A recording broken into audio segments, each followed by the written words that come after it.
Good morning, Kuhner country. Oh, you have no idea how good that sounds to my ears. I'm going to get to a lot of topics today. Believe me, we've got a jam-packed show for you today. But just very, very quickly, I want to thank all of you. I've been just flooded with people emailing the Kuhner Man, messaging the Kuhner Man, texting the Kuhner Man, telling me to get better, to recover, to come back as quickly as possible. For those of you that don't know, I was on vacation. I took 1 week off, and I went to Croatia with Ashton. This is something that Ashton really wanted to do. It came from him. It didn't come from me. And he said, just the guys, Daddy, just you and me. And I said, okay, Ashton, if that's what you want, let's do it. And so it was a great vacation overall. Wonderful vacation. The food was incredible. The weather, the sea. We stayed right by the Adriatic Sea near the city of Dubrovnik, which is where Game of Thrones was filmed. And I mean, just crawling with tourists, actually crushed with tourists. It's become a tourist mecca, but it's an absolutely gorgeous 1,000-year-old city with a beautiful historic downtown core, an old town with medieval castles and towers, and it's just a spectacular city. And we went to the capital a little bit, Zagreb, as it's called, sort of a mini or smaller version of Vienna. Beautiful Central European city. The food was to die for. The pastries are maybe the best you'll ever eat. So Ashton and I were having a wonderful vacation. And then, alas, the Kuhner Man got involved in a bus accident. And in particular, I'll just give you very quickly the details, and then I want to move on to the show, but just so that you understand where I'm coming from, it was near the end of our vacation, and we took a double-decker bus to see my aunt, who's now, she's up there. She's almost 90 years old. She's sick. I wanted to see her. It was one of the big reasons why I went on the trip. And she lives near the border in the eastern part of Croatia, right near the border with Hungary and Serbia. And so everybody, I normally take the train, to be honest, whenever I've done this in the past. Everybody was telling, everybody, the people at the hotel, my relatives, everybody. No, don't take the train, Jeff. It's too long. It's too slow. Take the bus. Oh, there's brand new fleets of buses. Beautiful. They're fast, comfortable, actually even cheaper than the train. Take the bus. Okay. Everybody says, take the bus. So Ashton and I get to the bus station. There's our bus. I start to board the bus. The bus was packed. Packed. And I had not just bought tickets, I had reserved 2 seats right on the second level, right near the front of the bus, the window. And the bus driver is like, hey, everybody, it's a free-for-all. I go, what do you mean it's a free-for-all? He goes, just whoever wants to sit where they want, they sit. I'm like, no, man, I paid 40 extra euros, basically $50 or whatever, $45, $46 US dollars for these specific seats. And he's like, no, come on, we're in a rush. Come on. So I'm like, this is ridiculous. So we go from the first level of the double-decker, and we start walking up the steps. And as we get to the second level, again, it's packed, it's full, and there are 2 ladies sitting right at the front. And I'm like, I think those are our seats, Ashton. And Ashton's like, are you sure, Dad? I go, yeah, I think so, Ashton. He goes, well, check. So as Ashton sits down on one of the seats, I'm on my iPhone trying to track my electronic ticket, which gives the specific seat number. Well, I'm still standing at the top of the steps. All of a sudden, the idiot bus driver, and man was he an idiot, hits the gas pedal, and the bus flew out of the terminal like a bat out of hell. And because he's driving so freaking fast, of course, he may hit somebody. And so he hits the gas pedal, and then within 5 seconds, he then jams and pumps the brakes. So the whole bus, it goes, well, I flew Literally, I flew off of the top of the stairs on the second level, maybe 4 or 5 feet into the air, slammed up against the wall of the bus, and then fell on the ground and tumbled down the stairs. Now, the moment I collided with the wall, I felt my left side completely shatter. And I'm lying on the ground. I'm in absolute agony. I honestly, as I told Sandy before we went on the air today, I thought initially I'd broken my left arm. It hurt so much. I'm like, did I just break my left arm? And then I realized there's no air in my lungs. All the air went out of my lungs. So I can't breathe. I'm trying to catch my breath. I'm like, oh my God, am I dying? Am I gonna choke myself to death? What's happening? So finally I'm catching my breath. Now, this is taking minutes and minutes and minutes. I'm lying on the ground. After I finally catch my breath, I realize, no, I didn't break my arm. But my God, did I fracture or break my ribs? Because my left side, I've never felt pain like this. The only thing that I can compare it to, it's like a knife. Imagine someone taking a knife, stabbing it into the left side of your ribs, and just twisting it and turning it and twisting it and turning it. I was in agony. I've never felt this kind of pain in my life. And I knew right away, either I broke my ribs, I fractured my ribs, I've done some serious damage. Now, this is the part, to be honest, that I'm never going to forget. Okay? People break their ribs, people break bones, that happens. As I'm lying on the ground in this double-decker bus, packed, there must have been, 60 people, 80 people, whatever it was on the bus. No one lifted a finger to help me. No one.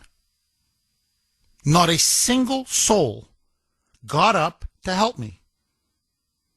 The only one that was really concerned for me, obviously, was Ashton. Ashton was beside himself, and they were just telling him to sit down, sit down, sit down. The only person was an old lady who was shouting and screaming in Croatian, "What is wrong with all of you? Can't you see this man is in real pain? He needs help. Somebody go to him and help him. What is wrong with all of you?" Okay, she was the only one. That loser bus driver walks over after I'm lying on the ground, yelling, screaming. There's no other word. I'm in agony. I'm screaming out in pain. And then he just looks over and says, this is all he said to me, "Do you need me to call an ambulance?" And I look at him, and I'm telling you, all I'm thinking is, you think I'm going to go to a Croatian hospital? Are you kidding me? You think I'm going to get into a Croatian ambulance, have a Croatian doctor, go to a Croatian hospital? No way over my dead body. Because A, I don't have health insurance because we're traveling abroad. And B, the quality over there is not anywhere near what the quality is here in the United States. Again, I really want to stress this. People have no idea. European standards in healthcare are much lower than it is here in the United States. You can't even compare. We take so much for granted in this country, it's unbelievable. So I get myself up. I was determined to see my aunt. I know this may be the last time I ever see her because she's getting old and she's very sick. She's having heart problems. And I walk up the steps, and now I'm like, I need a place to sit. Now, if you can imagine me holding my left side, my left arm is dangling. I'm white as a sheet. I have just been lying on the ground for at least 12 to 15 minutes, yelling, screaming, shrieking in sheer pain and discomfort. And I'm looking around, and I see there's one seat in the middle of the bus. So I walk towards that one seat. There's a teenage girl sitting right next to the window. She's got the window seat, and her backpack is in the aisle seat. So I walk up to her. I'm looking at her. She's looking at me. Everybody's looking at me. Everybody knows what happened to me. She won't move her freaking backpack. So in Croatian, I tell her, I'm sorry, miss. I've just been injured. Can you please move your backpack so I can sit down? And then she just pulls the backpack like nothing, and I'm sitting down. Anyway, I finally made it to my aunt. It was a 3-hour bus ride. I don't know how I survived the bus ride. I managed to talk to my aunt, see my aunt. I was on Advil. We brought Advil with us by the grace of God, and I was just popping one Advil after another. And anyway, long story short, I made it back to the capital, was on Air France, flew back to Boston, went straight to emergency. The Kuhner man fractured his ribs. It's great to be back on the air, Kuhner Country. Okay, just very quick exclamation point to the story because I want to move on because huge news developments over the last 72 hours. But anyway, just to wrap it up. So, I make it, I see my aunt, I make it back to the capital, I take a flight. By the way, don't ever fly Air France. Oh my God. That was almost as bad as the bus. The experience I had on Air France. I'm telling you, I told my family when I landed, flying economy on Air France should be, put it in the Geneva Conventions. That should be considered like torture or a war crime. Oh my, they gave me, now think about this. I've got fractured left ribs. They put me in the middle seat, not the aisle seat, not even the window seat, the middle seat. And there's no room. I mean, there's no room. I mean, maybe if you're, 4'3" or something, really, maybe if you're a dwarf, maybe. But if you're 5 feet, I'm 6'4", I'm 6'3.5", whatever. I'm almost 6'4". I'm a big guy. And so my elbows are like digging into my own ribs because the guy beside me is leaning on me. The one to my left is leaning on me because there's no space. And then there's this, I think it was an MIT student. There were 2 students in front of me, college students. And he reclines his seat. And then he just kept going back and forth, like rocking, with a rocking motion. With his body. He goes forward, then he goes backwards. He goes forward, then he goes backwards. And every time he's, rocking on his seat, it's colliding and hitting, my knees. So my knees are taking a beating. My sides are taking a beating. You can't move. You're all scrunched up. And my knees were killing me. Forgive me, my rear end. After a while, I think after about 2.5, 3 hours on the plane, I'm like, is it there? I don't feel my rear end anymore. Lower back, oh my God, my lower back, ay. So finally, after about maybe 4 hours and this is torture. This beats waterboarding anytime. Anytime. If you're in the U.S. military and you're listening to this, trust me when I tell you this. You want to break one of those Islamic, ISIS or Al-Qaeda terrorists, you put them Air France, economy, middle seat. And by the way, with the French music they had this god-awful French music. I swear to you, oh my God. It's like nails on a chalkboard. So finally, after about 3.5 to 4 hours, I'm like, I can't do this anymore. You broke me. I can't do this anymore. I get up. Well, what get up? I squeeze myself up, make it down the aisle, and I just told the flight attendant, listen, I'm not feeling well. And she's like, is there anything we can do to help you? I go, no, I just need to use the bathroom. I'll be there for a while. All I did was go into the bathroom, lock myself in, and stand for at least half an hour. I'm just standing in the bathroom. That's all I'm doing. I'm not using the bathroom. I'm not using the water. I'm just standing, holding on to my left side. And I'm like, at least my knees aren't getting smashed every 2 seconds. At least I don't have 2 people digging into my ribs and, suffocating me in that middle seat.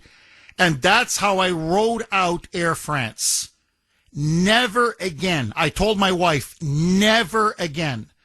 I said, I'm never flying economy again, ever.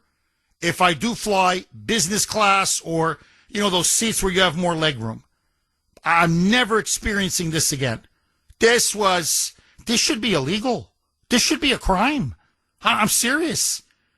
And they just keep packing. And I'm noticing every 5 years, your seat keeps getting smaller and smaller and smaller.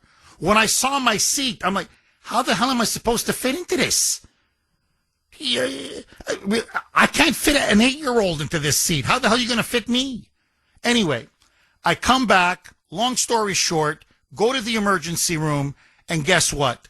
Kuhner man has fractured his ribs on the left side. They have given me steroids. They've given me muscle relaxants because my muscles are cramping up. I got these, holy mackerel, these muscle spasms. They kill. I mean, you want to talk about pain. So they got me on muscle relaxants. They gave me some steroids. And they got me on these very powerful ibuprofen doses. I've never seen, these tablets could, really, they could take care of an elephant. I mean, they're huge. So I've been on that the entire week. It hurts, or at least it did hurt, when I would talk, when I would sneeze, when I would cough, when I would laugh. And the doctor told me, he goes, you're very lucky. You could have punctured a lung. With those fractured ribs, you could have easily punctured a lung, and then you would have been in real trouble. So anyway, let me just say this. Final point, I promise, and then I'm going to move on to the show. I said this to Grace. I said it to my family in Croatia. I said it to my family back here. So I'm not saying anything that I haven't told people already. I'm telling you, and I know this for a fact because I've been hurt in, traveling in the United States or whatever. When we've been to Florida or we've been to San Francisco or whatever. I'm telling you, if that accident happened in America on a bus, if a person is lying on the ground in immense pain, clearly needing help, Americans would get up. In fact, dozens of them would get up, I know, and say, somebody call an ambulance. They would try to help that person. They'd walk over. What's wrong, sir? What do you need? What's the problem? In other words, I'm telling you, Americans would not be sitting on a bus looking out the window or staring at their iPhone while a guy who's lying on the ground with shattered left ribs, screaming in pain and agony, and they're all acting like, what's his problem? I mean, as I said, if they could have walked over me, they would have walked over me. Human life in most of the world is cheap. We Americans don't understand that because we think much of the world is like us. It isn't. And what is really great about America, what is so special about America, and when I landed back in Boston, my God, did I love the sight of the American flag.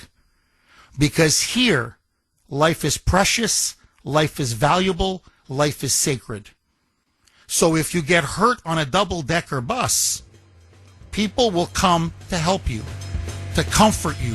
Okay, again, it's just great to be back, and I want to thank all of you once again for all your warm words, your emails, your messages, your texts, and anyway, it's just great to be back, A, in America, and B, on the air. Okay, my friends, so RFK Jr. in the hot seat. And I've almost never, ever seen anything like what took place late last week in front of the Senate Finance Committee, where both Democrats and rhinos, who are owned lock, stock, and barrel by Big Pharma, there's no question. All you have to do is look at their campaign disclosures. They are swimming in money from the pharmaceutical industry. And they went after RFK Jr. It was a knife fight. I'm telling you, this wasn't a committee hearing. This was war. And their goal to destroy RFK, to try to force him to resign, to smear him, demonize him, attack him at every turn. And the line of attack that they're trying to use to discredit him is that RFK Jr., according to these Dems and rhinos, these mouthpieces for Big Pharma, is that RFK Jr. is, quote, anti-vaccine, or he's anti-science, or he's some kind of a deranged quack or lunatic. And so they called him every name in the book. Because RFK Jr., for the first time in my entire life, is actually trying to fix and reform the Centers for Disease Control and Prevention, the National Institutes for Health.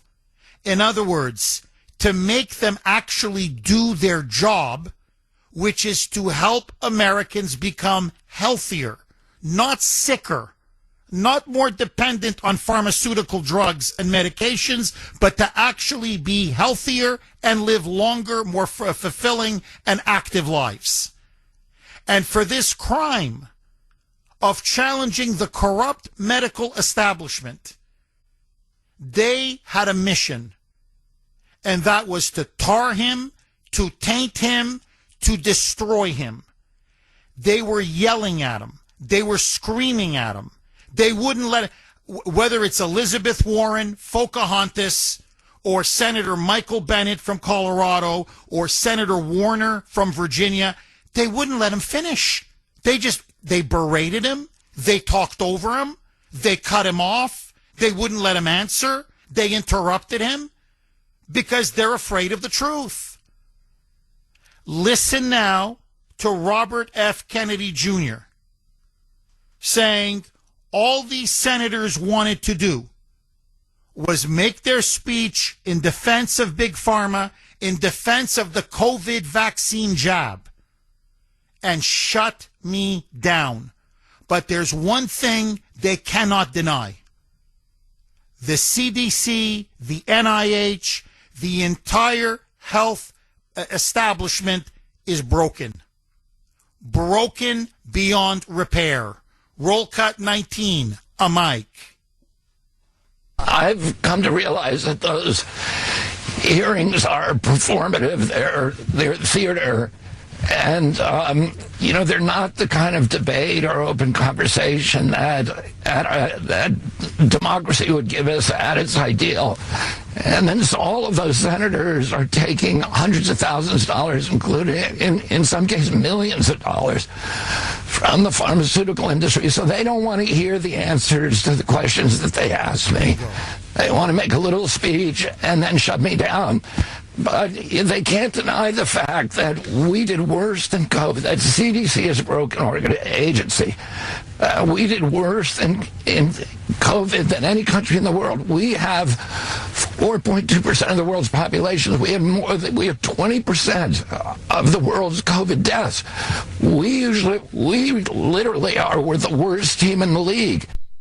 He's completely right. He's completely right. The CDC is broken. And their response to the COVID, the so-called, the plandemic, as I call it, the COVID-19, so-called pandemic, it wasn't just pathetic and pitiful. It was authoritarian. They stripped away our fundamental civil liberties. It was the greatest violation, mass violation of civil rights in the history of the United States. And was it at least effective? Yet. Did it work? Yet. Now, in particular, they're zeroing in on Kennedy on 2 points.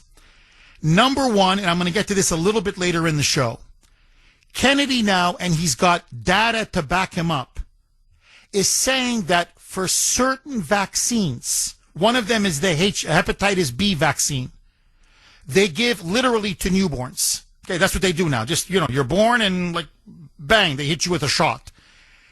Kennedy is saying it is completely unnecessary. There's no point in giving the hepatitis B vaccine to a newborn child. They want to run him out of Washington for that, claiming he's putting children in danger.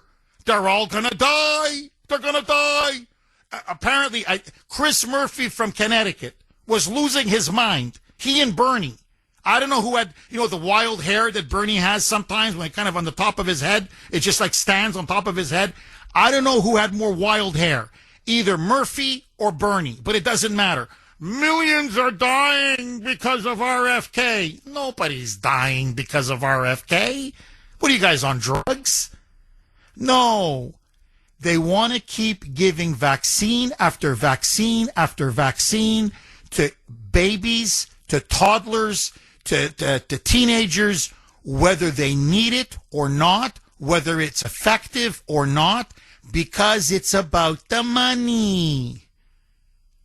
And the big one, here, I'm on meds, right, for my ribs.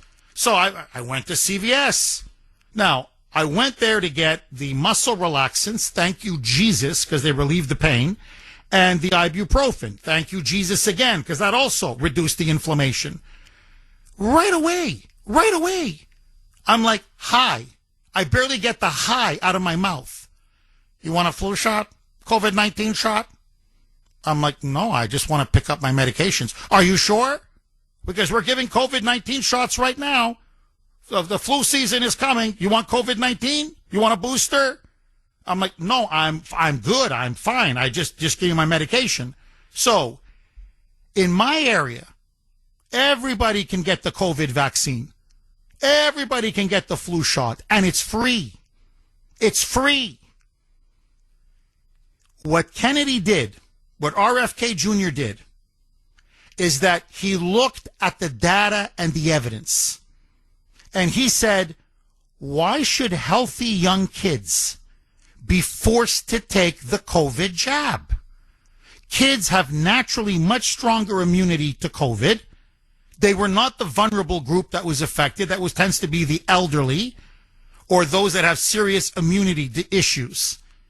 So why should young children take something that they don't need because they either don't catch COVID, or if they do catch COVID, they're almost invulnerable to it. The death rate is almost zero. So why put a potentially dangerous vaccine, we know the side effects, to kids as young as 5, 6, 7, 8 years old? 617-266-6868 is the number. Okay, my friends, so this is now what set off basically an all-out political war that has now been declared on Robert F. Kennedy Jr. And a huge push to have Trump fire him or to force RFK to resign as Health and Human Services Secretary. What RFK did was he issued a guidance, through the CDC, that the COVID-19 jab is no longer recommended, especially for kids and young, healthy adults. Now, it's not recommended. He never said it's banned, it's prohibited, you can't have it, you can't get access to it. No. All it says is it's not recommended. In other words, stop pushing it on children and young, healthy adults. That's it. Literally, that's it. As I said, when I got my medication for my broken ribs, right away, before I even asked for my medication, you want a COVID shot? COVID? It's coming. It's flu season. You need the flu shot and the COVID shot. I'm like, no, ma'am, please. I'm good. It's free. I don't care if you pay me the money. If you paid me $100, okay? I'm not taking the shot. Thank you. This is what I need. Okay? My left ribs are killing me. Can you just please give me the muscle relaxants and the ibuprofen pronto?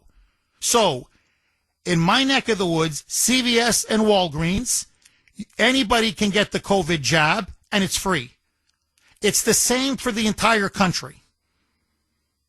Yet, Elizabeth Warren, Warner, Michael Bennett, all of these scumbags on that Senate Finance Committee who are taking massive amounts of money from the pharmaceutical industry, they're acting now like, he's denying children vaccines. Without the COVID jab, they're going to die. It's going to spread. Millions are going to die. It's a disease. It's going to be an epidemic. Listen now to Robert F. Kennedy Jr. saying, I am not going to push a product that the data says clearly says has adverse side effects. We've talked about this on the show many times. Myocarditis, heart inflammation. Some people have brain tumors. It causes some women to not be able to get pregnant. There's been all kinds of health issues associated with the jab. This has been proven beyond the shadow of a doubt. On top of which, as he says, there's no data that kids need it. There's no data that young, healthy adults need it. So I'm going to push a product that has no data, no scientific evidence showing or proving that it's positive, it's healthy. You should be taking this vaccine? What are you guys, nuts? Listen now to RFK saying you politicized COVID-19 because you're in the pocket of Big Pharma. Roll cut 30, Mike. Do you believe COVID-19 was politicized? Yeah, the whole process was politicized. Senator, I mean, we were lied to about everything. We were lied to about natural immunity. We were lied to about, we were told again and again the vaccines would prevent transmission, they'd prevent infection. It wasn't true. They knew it from the start it wasn't true because that's what the animal studies and the clinical trials showed. We were told that there was science behind cloth masks. The CDC allowed the teachers union to write the order closing our schools, which hurt working people all over the country, and then pretend it was science-based. He's completely right. And that was too much truth for the rhinos and the Democrats and the media. And that's why it was shut him down. Silence this guy. Shut him up. Now, just to step back for a second, okay? And by the way, I want to load up the lines. Once the lines are loaded, I'm going to go to calls, I promise. 617-266-6868 is the number. We were lied to. That's why nobody believes the CDC anymore. That's why nobody believes the NIH, the National Institute of Health. That's why we've lost trust and confidence in the medical establishment. Because he's completely right. Remember social distancing? 6 feet? They kept going on. 6 feet, 6 feet, 6 feet. They literally made it up. They admitted they made it up. Could be 3 feet, 10 feet. We don't know. 6 sounded like a good number. Remember they told us all, mask mandates, these cloth masks, garbage, didn't work, and they knew it didn't work. Remember how they sold us the COVID jab? That if you take it, you will never get it, and you will never be able to transmit it. What happened? You could still get infected, and you could still pass it on to other people. So they lied about the jab, and their own test studies showed that you could transmit it and also get COVID. So they lied about the jab to push it on the entire population. Now, no one has paid a price for this. No one's been held accountable for this. Now, here it comes. Here's Pocahontas, Senator Elizabeth Warren. And now she's going on about, again, RFK is saying, I don't recommend the COVID jab for kids, and I don't recommend the COVID jab for young, healthy adults. I don't recommend it. CDC will no longer recommend it. Doesn't mean you can't get it. Doesn't mean it won't be given to you. Doesn't mean you won't have access to it. We're just telling people, I don't think it's a good idea for you to take it. If you want to take it, take it. But we don't think it's the right thing. There's no evidence to show that this has any positive results whatsoever for people in certain age categories. Makes perfect sense to me, but not to Warren. Because you want to know who's one of the biggest politicians that takes money from Big Pharma? You guessed it, the Chief Spreading Bull. and she was on the warpath. Roll cut 32, Mike. You promised that you would not take away vaccines from anyone who wanted them. You just changed the classification of the COVID vaccine. I'm not taking them away from people, Senator. It takes it away if you can't get it from your pharmacist. Well, most Americans are going to be able to get it from their pharmacy for free.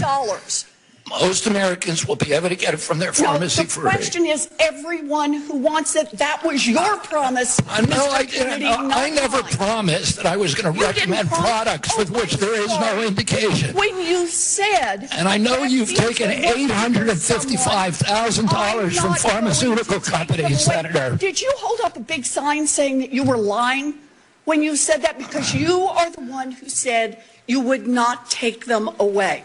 Now, Senator Kuhner, I'm not taking them away from anybody. Now, notice, he dropped the hammer on her. She did not respond. She didn't say that's not true.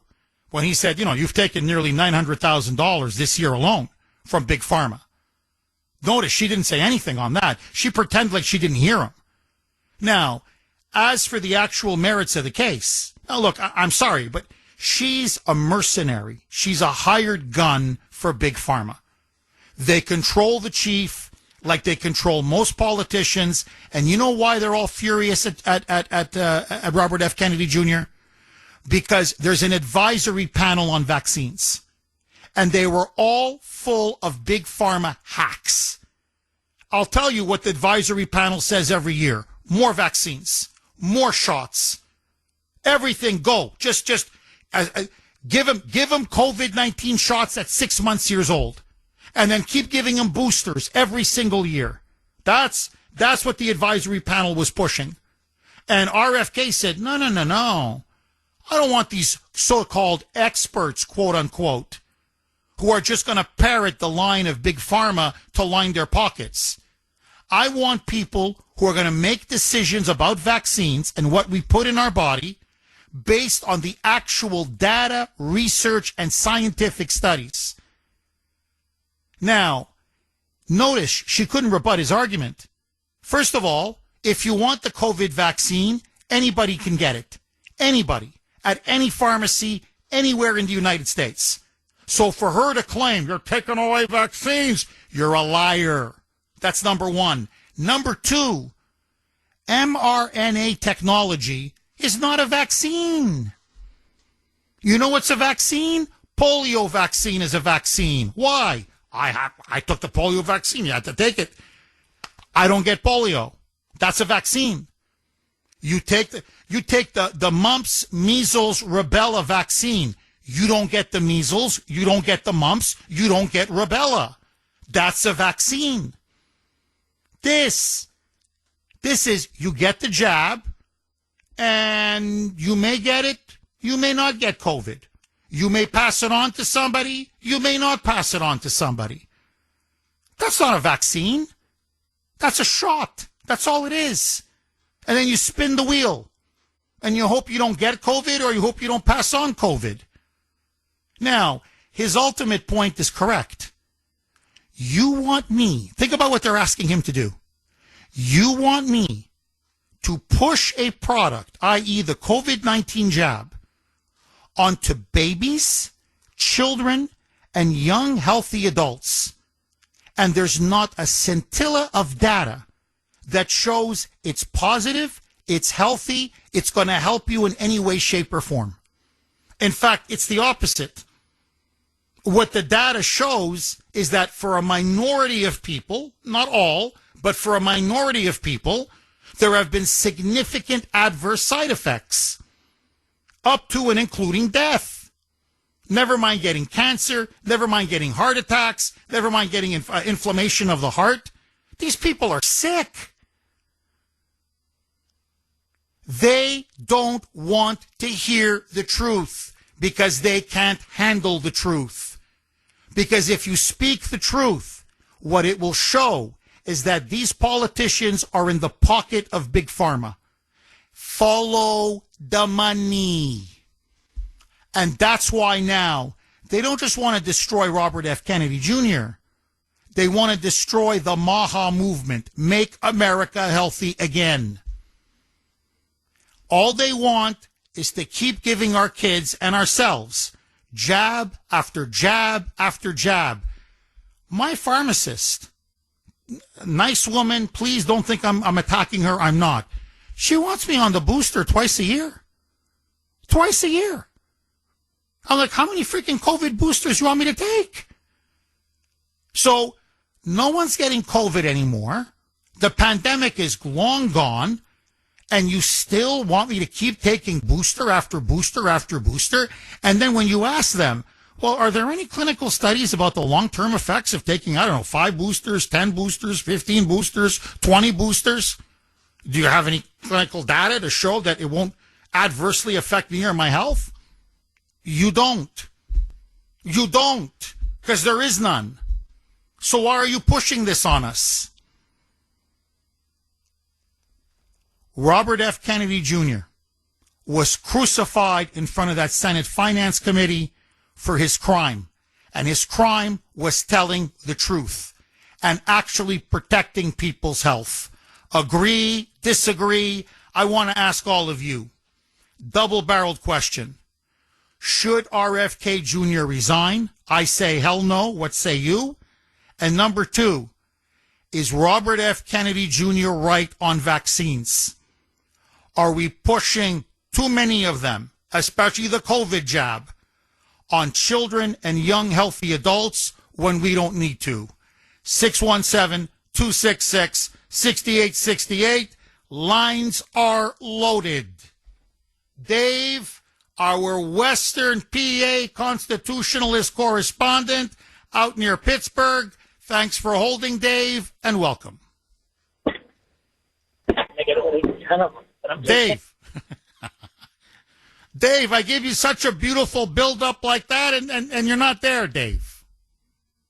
Dave? He's still not paying attention. All right, let's go to someone else, Mike. Brad in Brookline. Thanks for holding, Brad, and welcome. Yeah, Kuhner, man. Yeah, I'm glad you talked about the jab not being a vaccine because it isn't. Look, please bear with me on this because I read this. The hepatitis B vaccine does have a purpose. It protects it protects the child molesters because, with a little kid, the little kid won't get hepatitis B from a child molester who has it. So it has a purpose. You're wrong about that. Well, you know what I'm saying? Brad, I'll get to this a little bit later. No, hepatitis B you can only get through intravenous drug use, sharing needles, or unprotected sex. And the only other way is if the mother is infected or has hepatitis B. But when you go to a hospital, if any woman is pregnant, goes to a hospital to deliver a baby, they test for hepatitis B on her. So if she doesn't have hepatitis B, the child is not going to get hepatitis B. And the hepatitis B vaccine only lasts about 6 to 7 years. That's the other thing. It wears off. So think about this. They want to give newborns. Actually, they're doing that. They've been doing it now for 35, 40 years now. Newborns get the hepatitis B vaccine. And Robert F. Kennedy's point, and he's completely right, is, well, hold on. The baby's not going to have unprotected sex. The baby is not going to be using, needles to shoot up heroin. And the mother is the only one that could pass it on. But we test, as Senator Rand Paul said in response, he said, no, I'm a doctor. I'm telling you, every hospital tests for hepatitis B on the mother who's pregnant. So if the mother doesn't have hepatitis B, there's no way the child can get hepatitis B. So what Kennedy is saying is hepatitis B, the vaccine, initially was given to the gay community or those who are frequent drug users.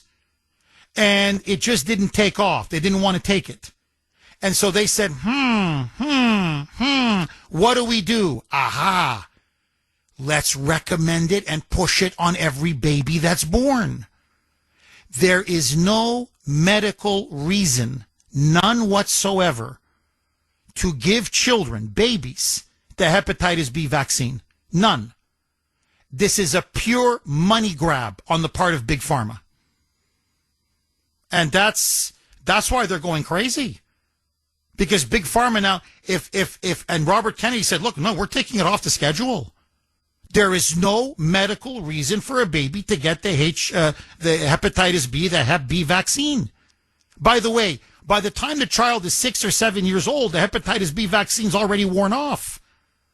So, and I don't think at 6, 7 years old, unless the child is sex trafficked, God forbid, or raped or whatever, unless the child, unless there's something dire like that, most children at 6 or 7 don't go around sharing needles.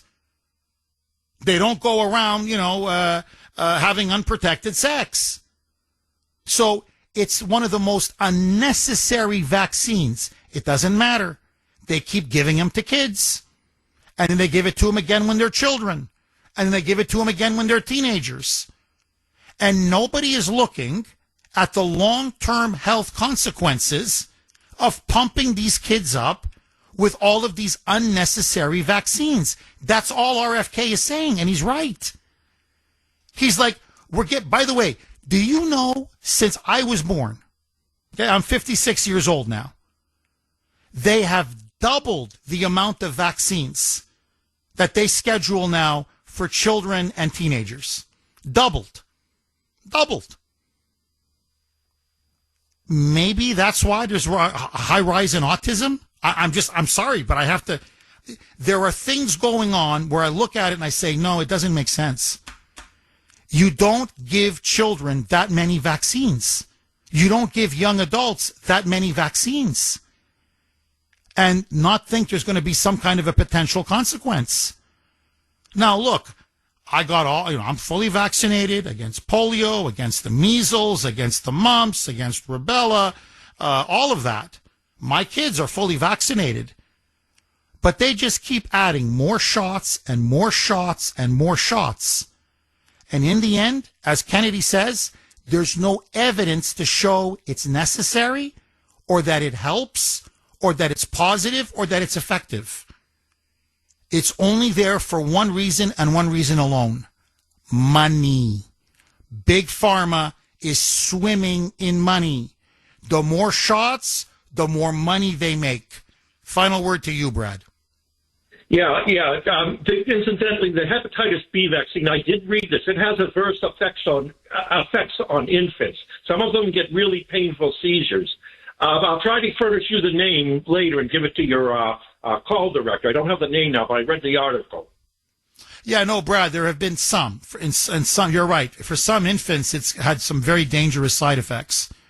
And that's another reason Kennedy said, why? Why are we giving it to babies? Like, why?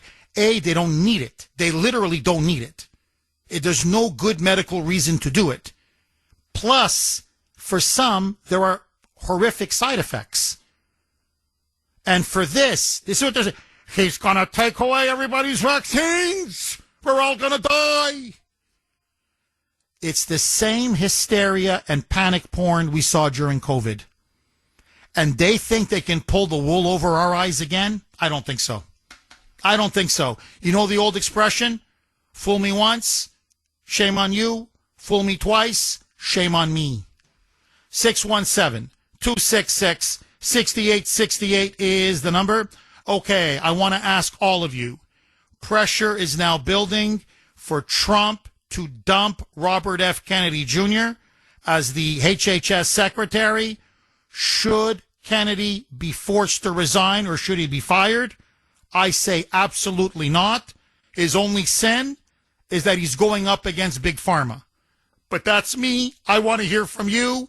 617-266-6868. The Kuhner Man is back, taking all of your calls right after this short break. Bloodied, battered, but unbowed. Okay, my friends, let me ask you. It is the Kuhner Country poll question of the day, sponsored by Mario's. Mario's Quality Roofing, Siding, and Windows. Will RFK Jr. survive as Health and Human Services Secretary? As you know, Trump is now under tremendous pressure to cut him loose, especially after that contentious, fiery hearing in the Senate late last week, where even many Republicans, rhinos, establishment Republicans, went after RFK Jr. hard on his position regarding vaccines, especially the COVID-19 jab. Democrats want him gone. Many Republicans are also pressing Trump to dump him. Will RFK survive? A, yes. B, no. I believe he will. I'm a yes on this all the way, because I think not only is RFK Jr. speaking truth to power, I think Trump deep down knows that RFK is speaking truth to power. But that's me. I want to hear from you.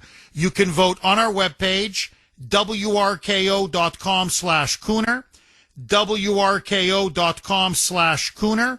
You can also vote via X. And yes, yesterday I was active on X. My handle there, at the Kuhner Report, all one word, Kuhner. Okay, this is from Larry on Messenger. And I think he makes a very good, actually an exquisite point.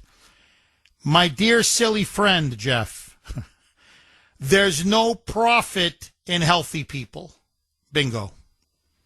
Bingo.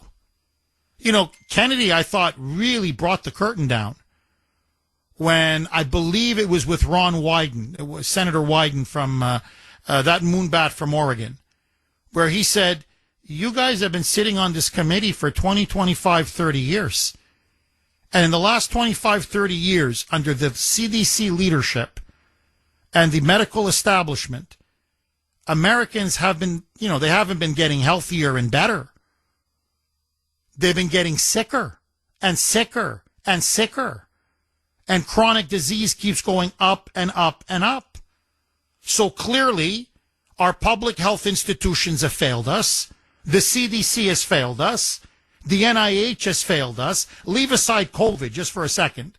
And you, all of you grandstanding here, throwing stones at me, what the hell have you done to help improve the country's public health? Nothing. It's gotten worse under your watch. And your only answer to everything is more jabs, more vaccines, more pills, more medications, i.e., more money for big pharma. And who you all take money from.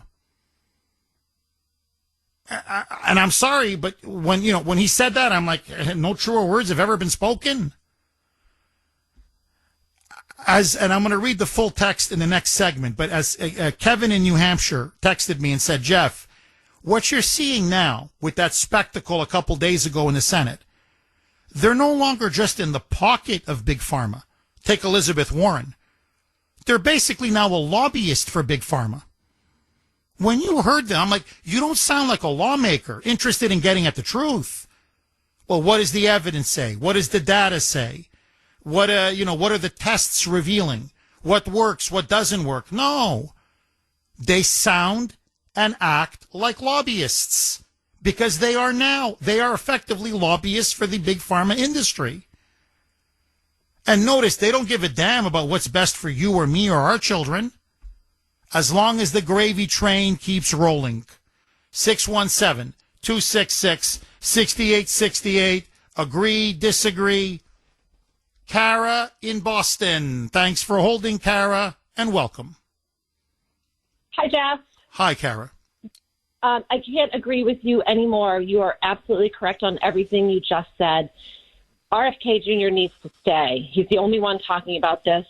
That was such a dog and pony show. And all those Congress people have been sitting around with their thumbs up their butts for all these years watching this take place.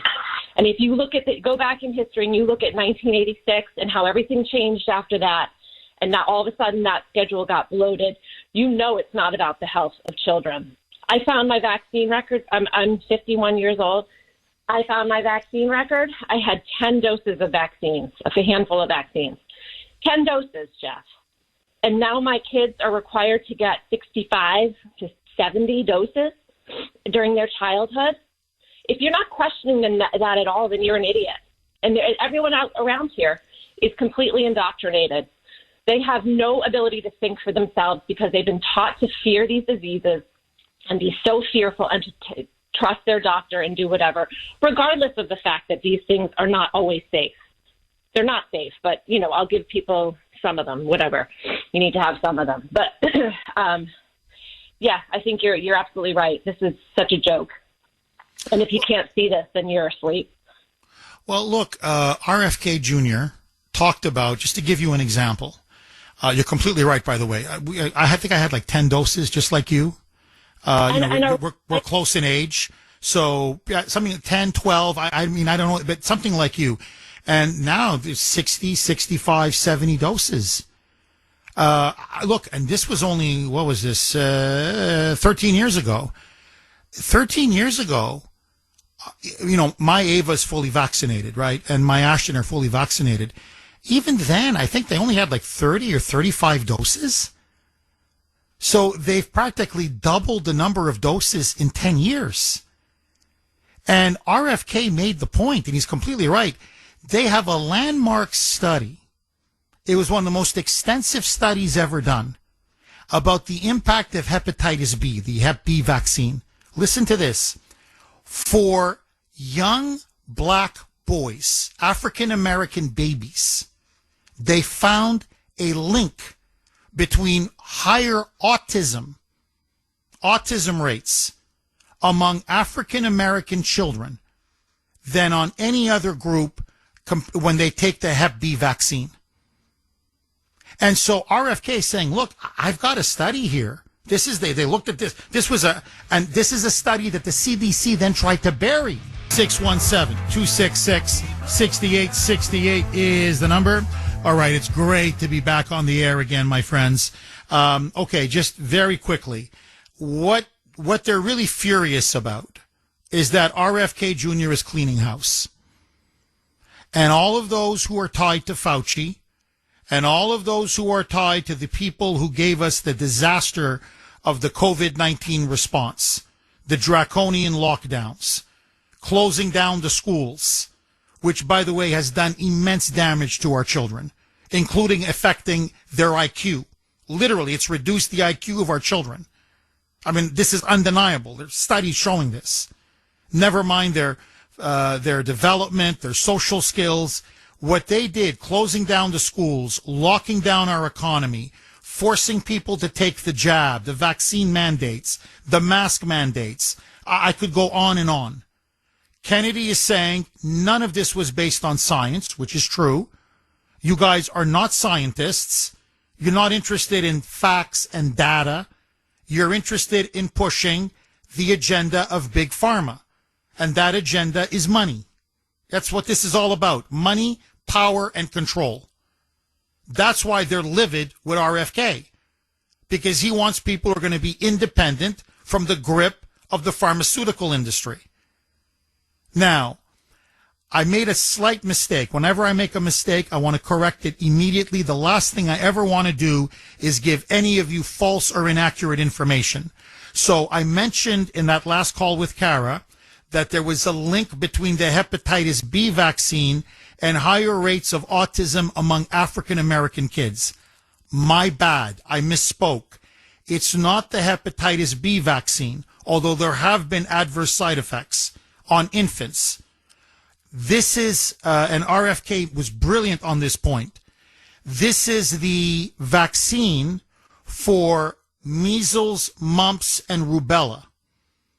And so RFK revealed in that hearing that about 20 years ago, a senior CDC scientist, listen to this, was ordered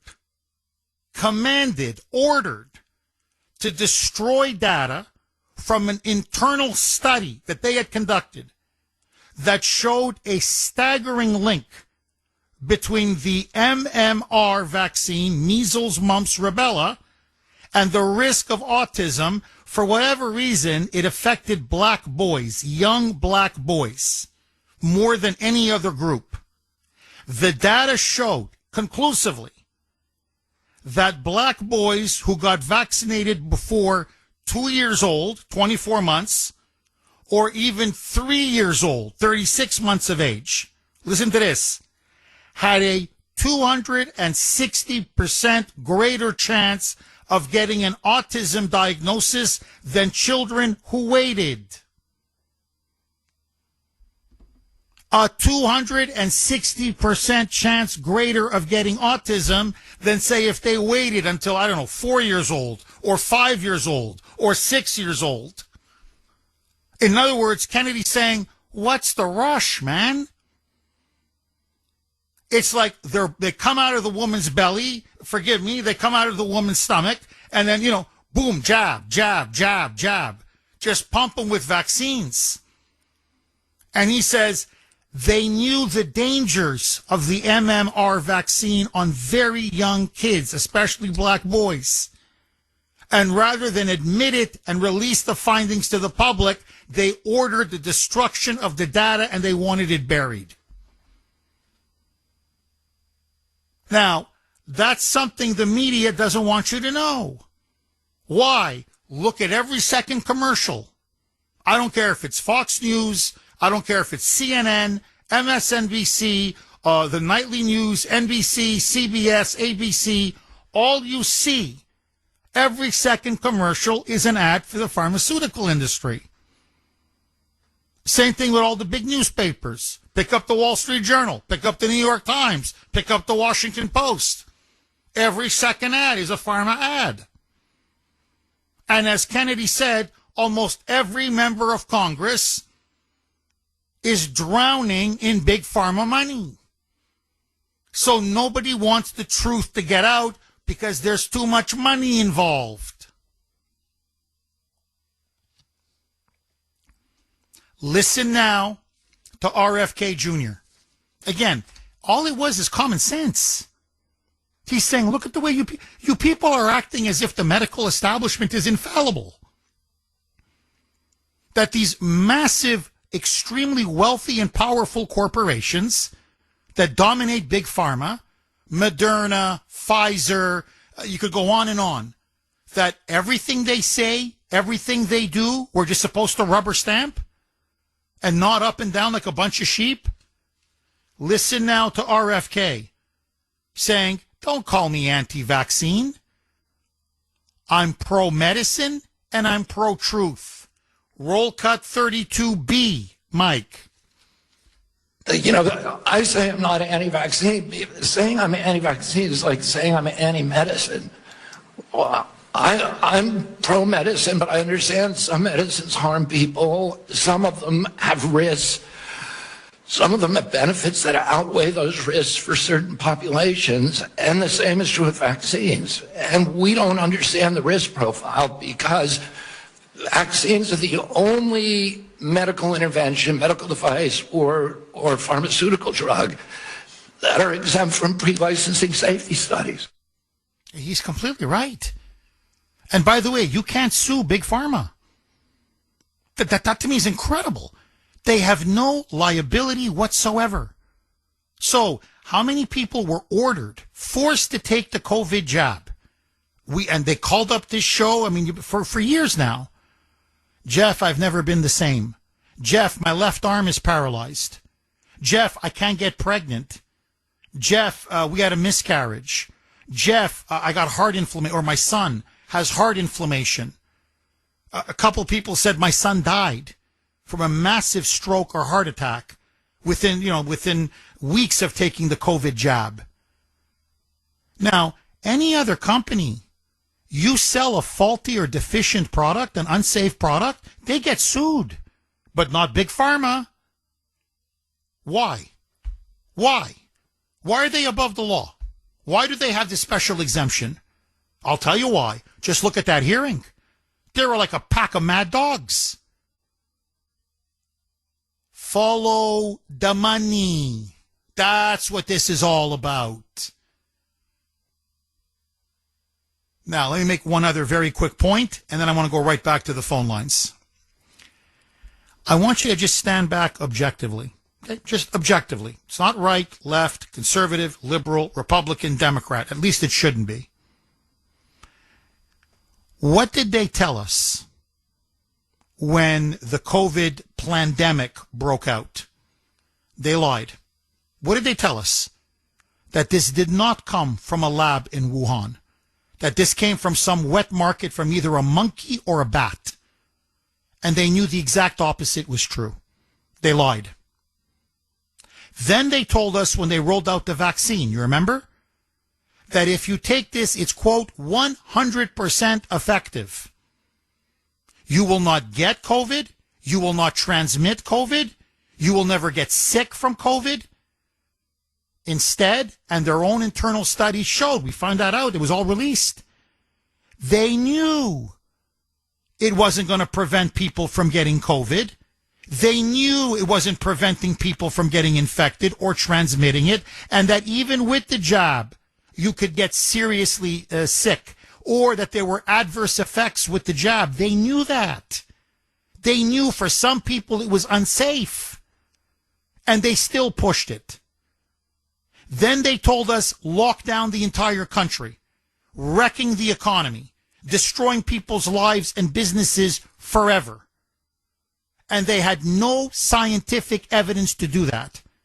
They forced masks on us when in private we have the smoking gun email. Fauci said, nah, masks don't work. They're completely ineffective. Don't even bother. They lied to us again. Then they told us 6 feet, 6 feet. Remember that? 6 feet social distancing.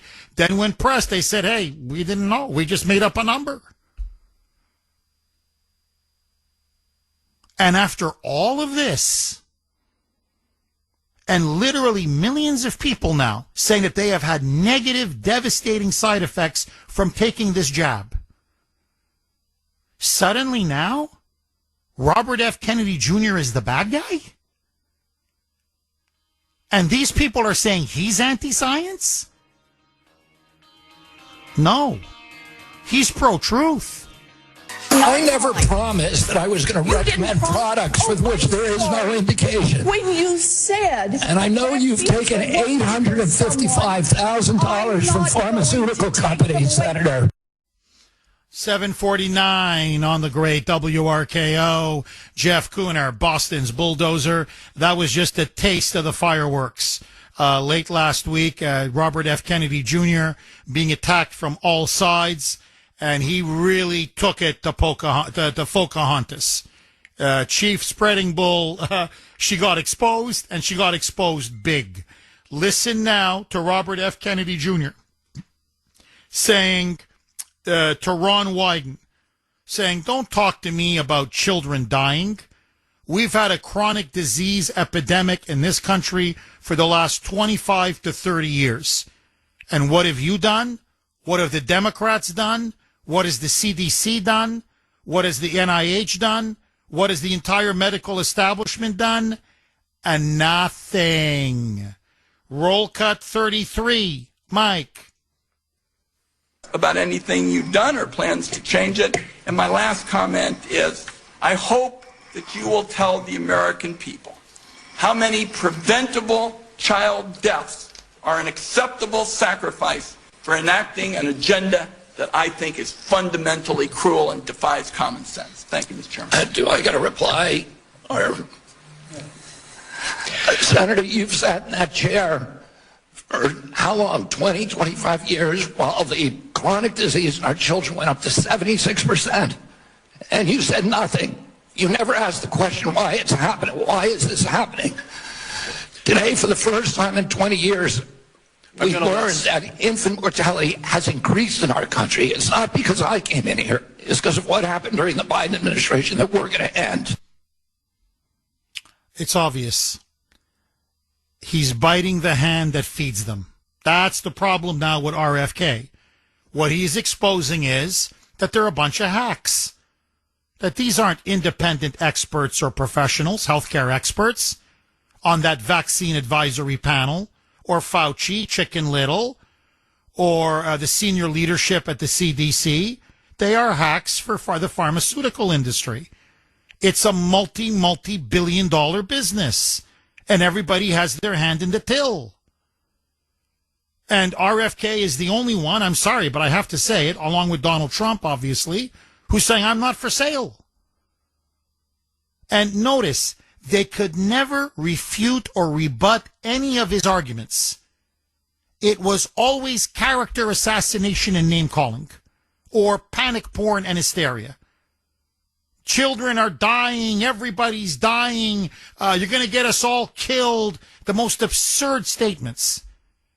Because when he shows them study after study after study, data after data after data, they have no answer. 617-266-6868. Agree, disagree. Vince in Deutschland, in Germany. Thanks for holding, Vince, and welcome. Welcome back, Kuhner man, and I'm glad to hear that you're okay.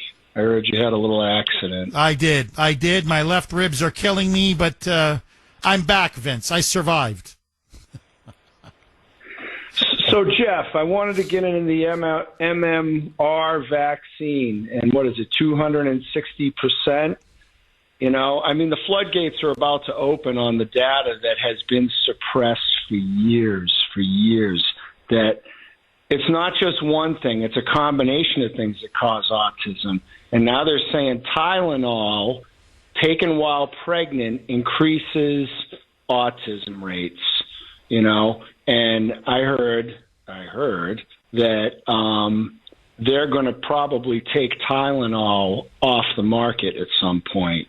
But what I wanted to say was that exchange, and man, RFK hit him right in the face multiple times, you know. But what I loved is when he put Bernie Sanders on the spot, and Bernie Sanders' response was, "You mean to tell me that you are not corrupt and you take no money from Big Pharma? You're the only one," which basically gave the game away. That's that right. They're all on the take. That's right. It was a complete admission. A complete admission.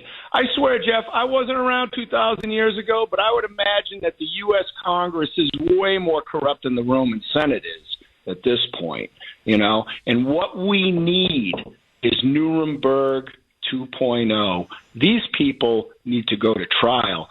Fauci, Deborah Birx, maybe we can't go after the pharmaceutical industry right now, but we can go after all those public officials that lied, that knowingly lied, and that took money. These people are monsters, Jeff. They are monsters. It reminds me of a book I read years ago, and I think I've told you about this before. My wife hated this book being on the bookshelf, but I said that book there is the most informative book you will ever read, and it's called The Nazi Doctors, and it's on Amazon, and I implore everybody to read it, because if you want to know what's going on in this country, read that book. Well, we become effectively guinea pigs, you know, to your point, Vince. And Big Pharma is experimenting on us. And they control the bureaucratic apparatus, which is what the CDC and the NIH have really become. They've been thoroughly corrupted. You want to talk about politicizing. They've been thoroughly politicized. And, you know, I love the way you phrased it. They're monsters. They really are. And, you know, I'm so happy you mentioned that report that came out that there could be a risk between taking Tylenol while pregnant and potential autism or even health side effects for the, you know, for women. Look, everybody, this is the one thing we all, look, everybody knows this. Everybody's body is different. And that's just a fact. Some medications work on me that would never work on you, for example, Vince. Some medications you get a side effect from, I don't. Or I get side effects from and you don't. Everybody is different. That's number one. Number two, and they're trying to tell us that we're not. And then number two, what to me is unspeakable, is almost every product that I take. Here, I'm on these ibuprofen, whatever, tablets that they got me, these super doses for my ribs and the muscle relaxants. Here, the lady said to me, the doctor that took care of me, said, for some people, they have no side effects. She goes, but for others, you may feel very drowsy. You may even feel nauseous. Well, guess what? Me being me, I'm both drowsy and nauseous. I feel like constantly throwing up because of the medication I'm taking.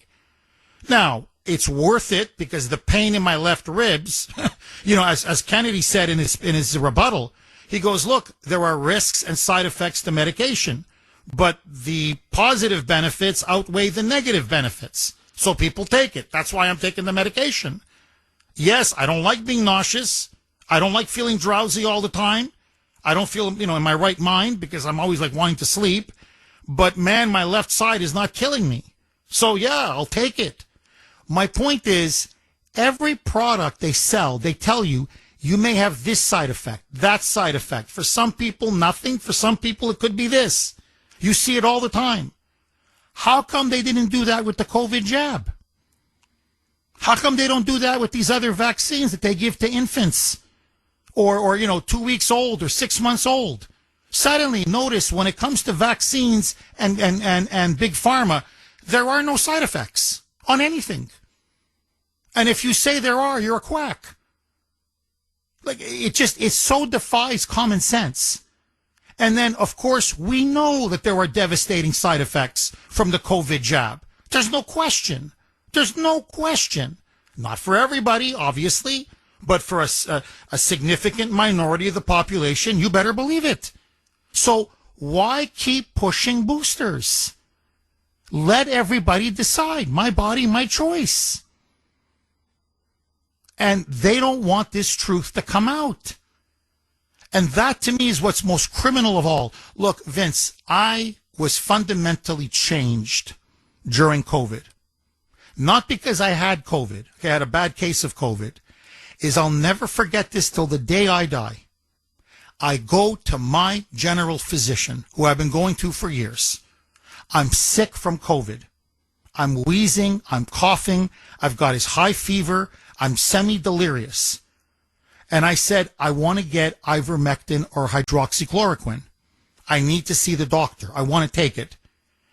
The nurse prohibited me from seeing the doctor and said to my face, we have to follow, these were exact words, Fauci's protocol. You have to go to the hospital. They're going to put you on remdesivir. And if that doesn't work, they'll put you on a ventilator. The hair went up on the back of my neck. This sickening feeling overtook me because I knew I'm going to become another statistic. If I go to the hospital, if I follow what my doctor and my nurses and the medical quote-unquote experts are telling me to do, I'm a dead man. I'm dead. Remdesivir didn't work. It doesn't work. It makes you sicker. And then once you get on a ventilator, literally, it's like spinning the chamber playing Russian roulette.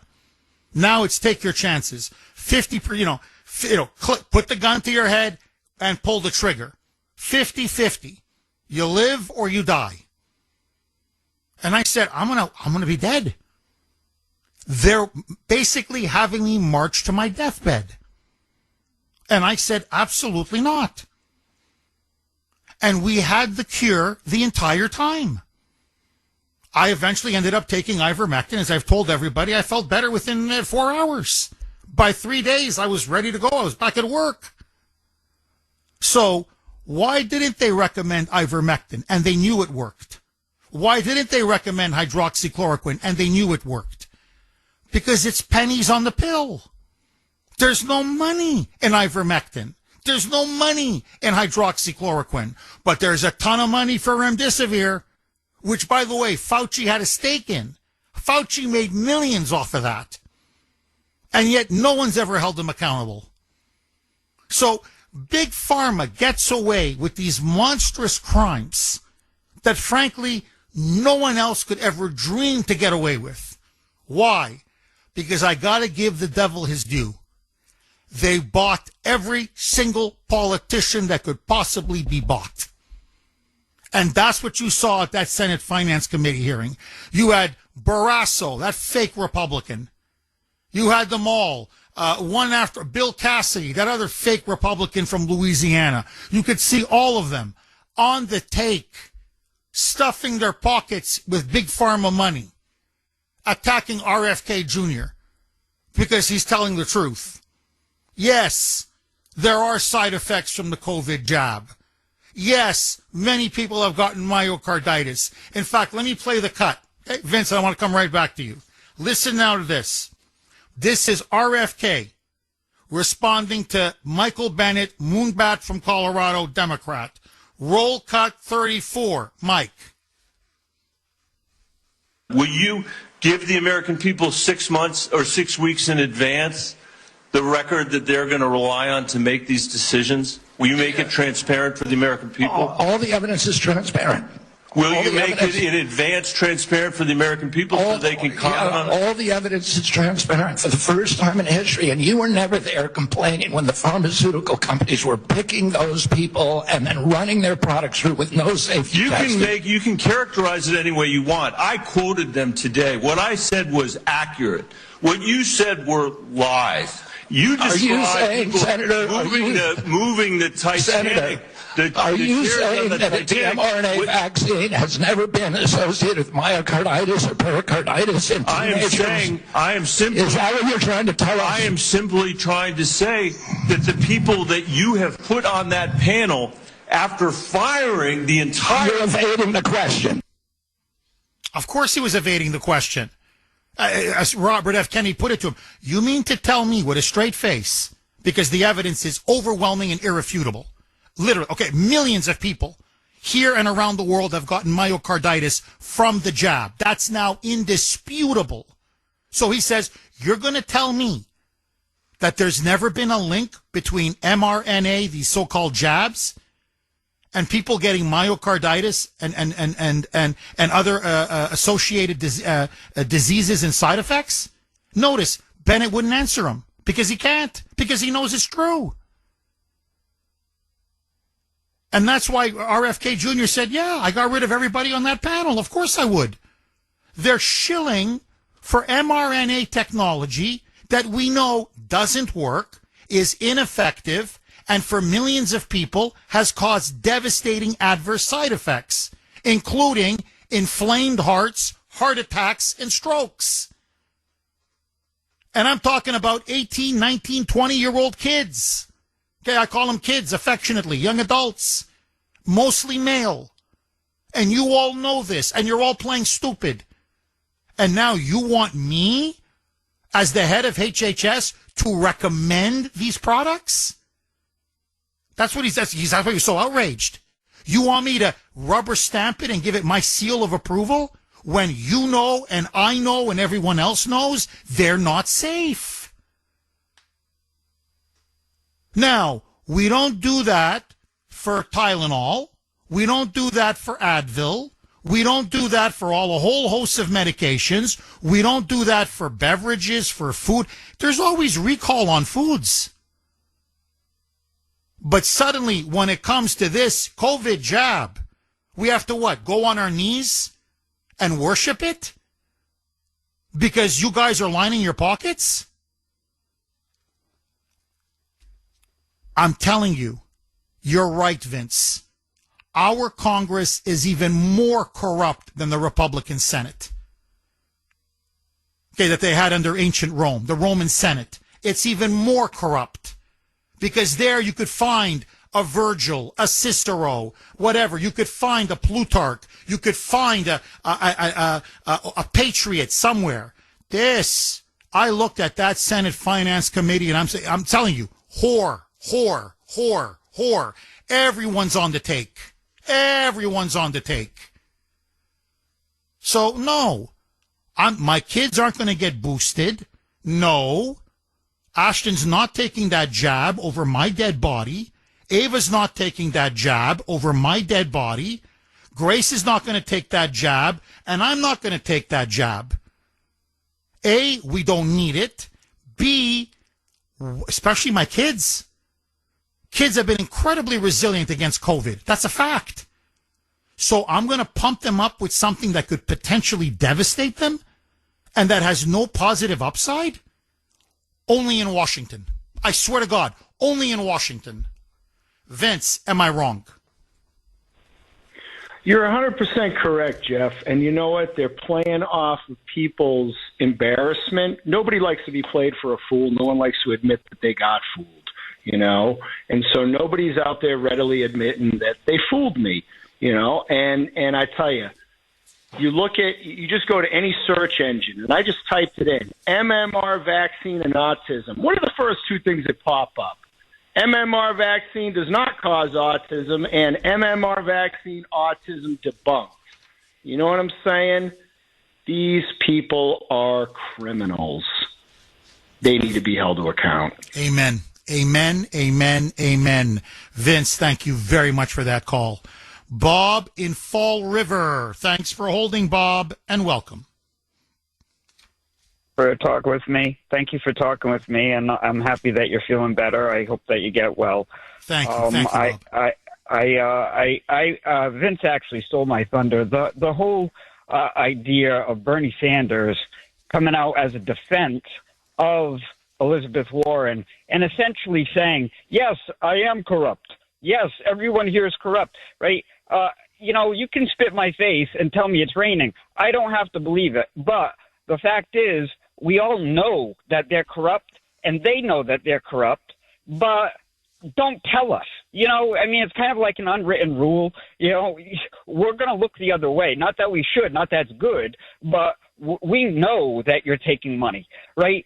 But we're going to feign obliviousness to it. And the fact of the matter is, he just came out, and if I were any of the media, I would be having that on a loop 24/7, because for him to blatantly say, yeah, we're all corrupt here. Yes. He's like saying, oh, yeah, my Republican colleagues, they take money. We, the Democrats, yes, we take money. Are you the only one? To me, that's ridiculous. It's like, don't slap me in the face and all the I can't believe that there isn't more being put out there about that statement. Like, are people so just whatever that it's okay? We're just gonna go over that and just act like it never happened. He said it. He literally said it, and people just were like, okay, well, let's continue this hearing. I don't get it.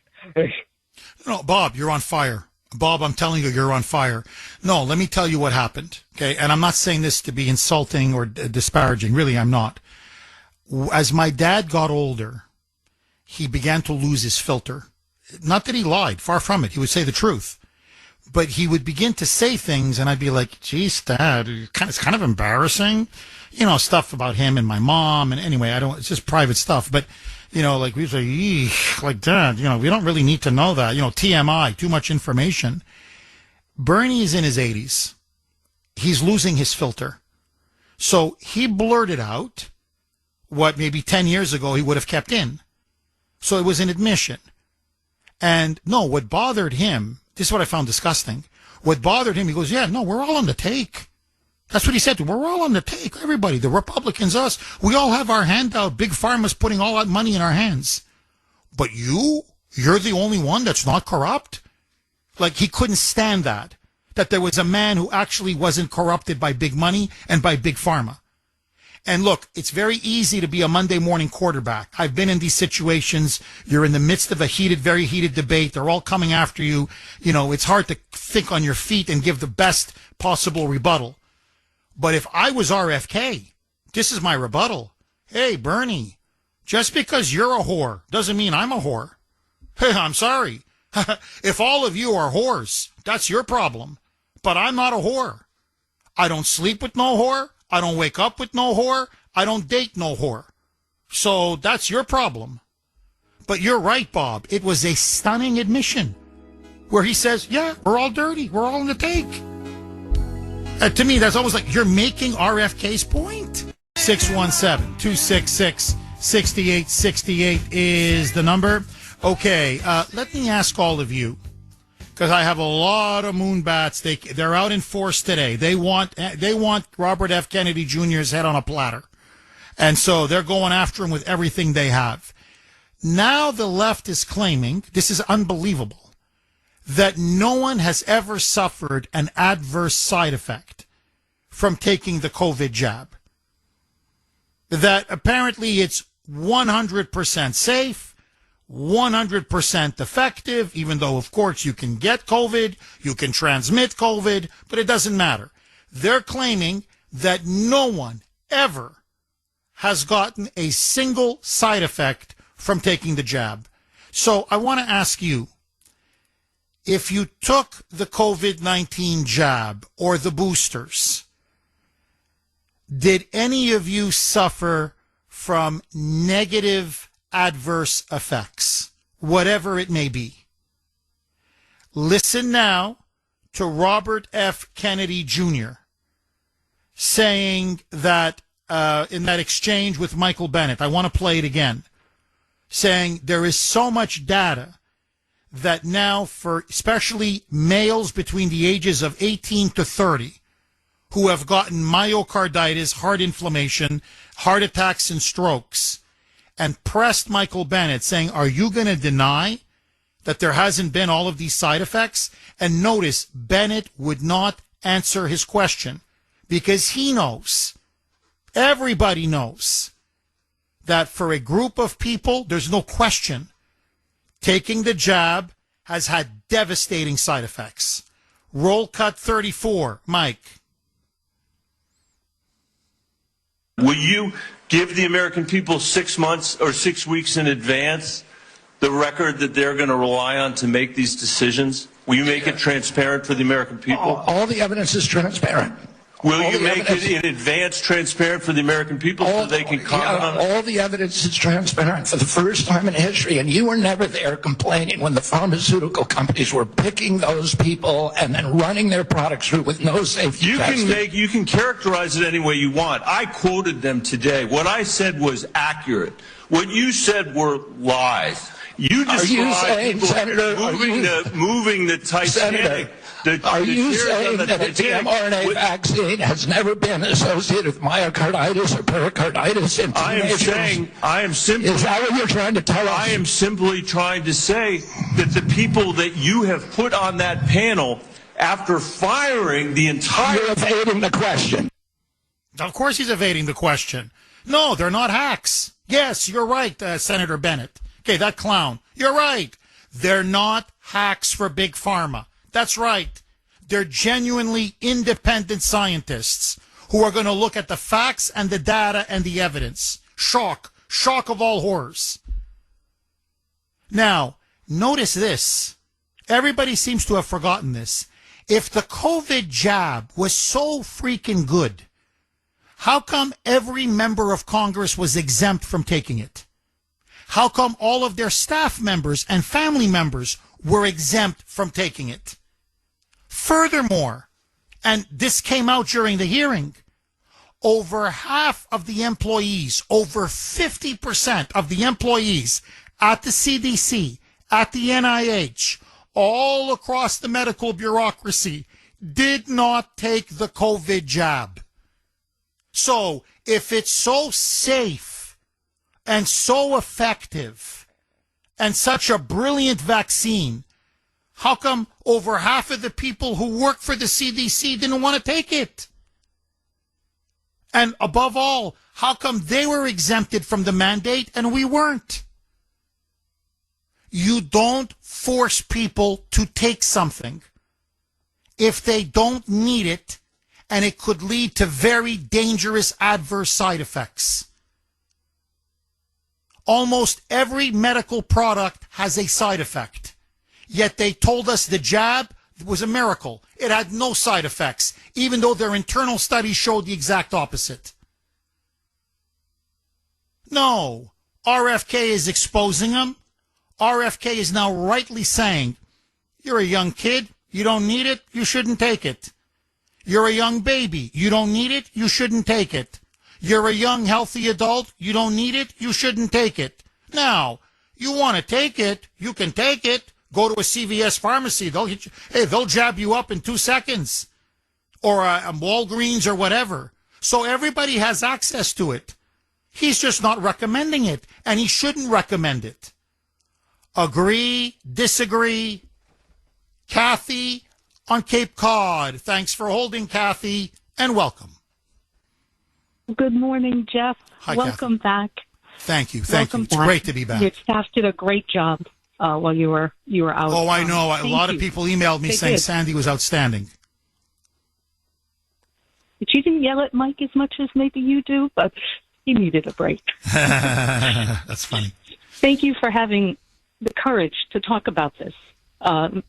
Also for JFK to have the courage, especially for President Trump to put the right people in place, to have the courage to talk about this, to be true patriots. I just, every morning I put my flag out and thank God for President Trump. Please protect our president. I have a story about the Hep B vaccine. I had a daughter 25 years ago, have a daughter. First day in the hospital, they're coming at me, sign this. Wait a minute, what am I signing? Oh, she needs a Hep B vaccine. I said, Hep B? Why? It's required. It's mandatory. I said, no, I'm going to nurse her for, I have a 4-year-old son. He's fully vaccinated, but not the first day of her life. Kathy, can you please hang on? I'm up against a hard break. I'll come right back to you. This is such an important story. 617-266-6868 is the number. Okay, let's go right back to Kathy on Cape Cod. Okay, so Kathy, Kathy, if you don't mind me asking, how old was your daughter when they were trying to tell her that she had to take the hepatitis B vaccine? She was a day old. I just had her. One day old, they're saying already they got to pump the vaccine into her. To sign all these papers. And so I said, listen, no, I won't be signing this. I'd like to nurse her. I thought I'd get pressure from the La Leche crowd. No, it was just the hospital. You have to do this. So because I said no, all of a sudden it was like someone pulled a fire alarm. The room filled up with all these the staff, and the charge nurse came forward and said, no, this is our protocol. This is what we do. I said, listen, I don't have Hep B. She won't be, sexually active. There will be no intravenous drugs. For now, the answer is no. I have a 4-year-old son who is fully vaccinated. I will provide that information if required. I am not doing this. I would like to boost my daughter's immunities. I'll be nursing at least 6 months. Please. That's it. I just had a child. I'd like to relax a little and, not be pushed. Fortunately, I was 35 years old. I was old enough to withstand their pressure and make my own decision, and I wasn't some young kid who didn't know any better. So it doesn't end there. The pediatrician comes in. And I'm enough. Let's talk. And I threw it right at him, and he said, no problem. This is, Lavelle, no problem. Here you go. And that was it. They left me alone. So fortunately, I don't know if that's the case today, if that happens, if you have the right to say no or if they just do it anyway. But I'm grateful that I knew enough to stand up. And I'm very grateful for the shows that you put together, you and your staff, and for the courage. It takes courage to stand up. You do it every single day. Oh, thank you, Kathy. Thank you very much. And if I'm getting too personal, Kathy, please tell me, did your daughter ever end up getting the hepatitis B vaccine? Later. What's the protocol? Up till 12 years old? Okay, we'll look at that. So, yes, I could look back. I still have all the records. I don't know exactly when, but yes, I wasn't at that time. I think RFK is exactly right. This is too much. Why are we giving COVID shots? I was in a position working for a company and almost lost my job because of the COVID. Had friends of mine walk away from the job because they would not take the jab. We're all in our late 50s, 60. We're not taking the jab. You can't force us to take the job. If it means if it means our job, we will step away. It turns out I was one of 2 people who got a medical exemption because of a potential allergy to the fillers that they put in these vaccines. So I was able to retain my job, but the pressure they put on people, again, what they're doing to RFK, it's disgusting. And again, their hands all dirty with money, especially our own senator. Warren is the worst. I'm telling you, Chief Fullable is the worst. She's a lobbyist, really. She is now a lobbyist for Big Pharma. That's what she effectively has now become. It's beyond disgusting. Kathy, very powerful story. Thank you so much for sharing it, and God bless you. You sound like you're an outstanding mom, really, and good for you for standing up to that pressure. Good for you, because God knows what the side effects could have been to that poor girl of yours. Look, again, this is the argument RFK made, and frankly, this is the argument many make in the medical community. Many doctors are saying this. It's not just Jeff Kuhner and RFK. They're saying, look, hepatitis B can be spread only three ways. Intravenous drug use, okay, needles, usually people who shoot up heroin. B, unprotected sex. And C, from the mother. If the mother has it, she can pass it on to the child. Well, if you give birth in an American hospital, doesn't matter which hospital, they automatically test the pregnant woman for hepatitis B. So you know, if the woman is pregnant, of course, then you give the child a vaccine, no question. But it's very rare that a woman is pregnant and has hepatitis B. So if she doesn't have hep B, there's no point in jabbing the child. Now, as for intravenous drug use, I don't think a 1-day-old child or a 2-year-old baby or a 4, unless you're Hunter Biden, okay? Unless you're Hunter, only Hunter would be using intravenous drugs at the age of 4 or trying to sleep with prostitutes and have unprotected sex, okay? But outside of Hunter Biden, most babies, most kids, no, they're not going to have unprotected sex. No, they're not going to use intravenous needles. And the vaccine wears off. It's about 6 to 7 years, and then it's no longer effective. So you're going to jab a 1-day-old baby. Think of this. And the vaccine wears off by 6 or 7 years old. So you got to jab them again. And then you got to jab them again. And then you got to jab them again. And nobody has done any testing, is constantly being shot up with these vaccines. What are the long-term implications? Now, listen to this. I mentioned it earlier. You need to hear this. Here is RFK saying, no. We found the smoking gun.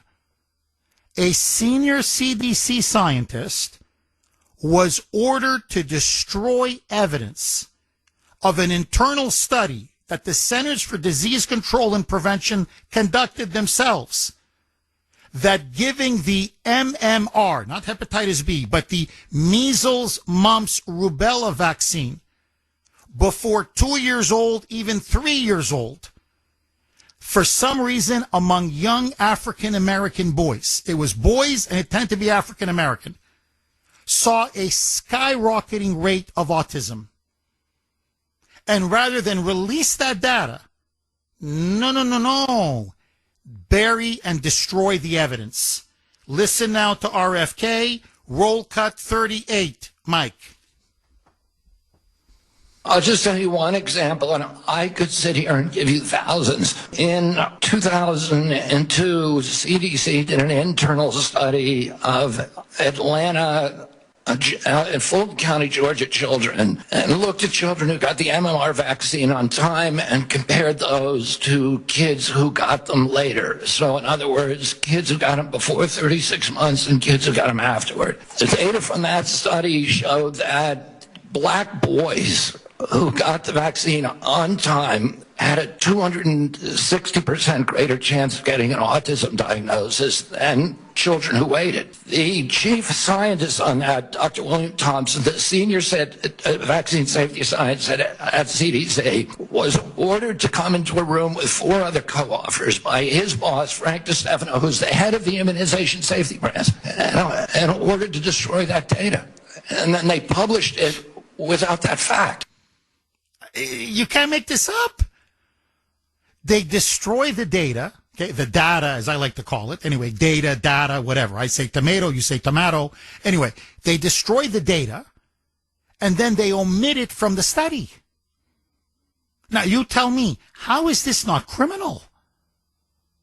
If I'm an African-American parent, a mother and a father, if there's a higher risk of autism for whatever reason among, young African-American black boys, And, don't do it before 2, even 3 years old. Wait a little bit longer. Go to 4 or 5. The chances of getting autism are going to be much, much lower. Why wasn't I told this? It's my child, for God's sake. I should have the right to know this and make the right decision for my child. Like, what is the rush, man? It's great to be back again, Kuhner Country. 617-266-6868 is the number. Okay, just very quickly, because I want to go to Mark in Medford. But before I do, this is an absolutely brilliant text message that I got from 603. Again, best audience in the business. Jeff, you sound like a broken record. I know, but it's the truth. What else can I tell you? All right, listen now to this. Jeff, let's not forget that the CDC had to change the long-established official definition of a vaccine twice in a 1 year period, just to be able to call the COVID jab a vaccine. That alone was unprecedented. A true vaccine contains an attenuated virus, which the COVID jab does not. A true vaccine does not contain mRNA technology. That in this case, and this is what's been causing so many of the side effects, rewrites a person's cellular DNA to produce the COVID virus's toxic spike proteins. Liz Warren doesn't just take money from big pharma lobbyists. She is, by extension herself, a big pharma lobbyist. Bingo. And that is the absolute hypocrisy that you see on so many on the left. They will rail against capitalism. They will rail against income inequality, or they'll rail against, powerful corporations, and they'll present themselves as the champion of the working class, the proletariat. But in reality, they're all grifters and they're all on the take. And just to give you an example, this is going to blow your mind. How much corruption there is now in Congress. Okay, listen to this. It's not just that Elizabeth Warren is now north of $25 million. That's her net worth. So they convert a $200,000 a year salary into tens and tens of millions of dollars. Because, for example, Elizabeth Warren is one of the biggest takers of money from Big Pharma. They own her, lock, stock, and barrel. Take some people did something.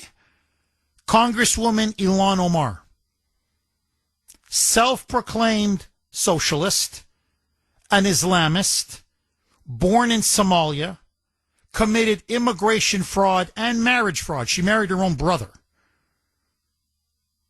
It came out last week through her financial disclosure forms. Listen to this. She's worth nearly $30 million. $30 million.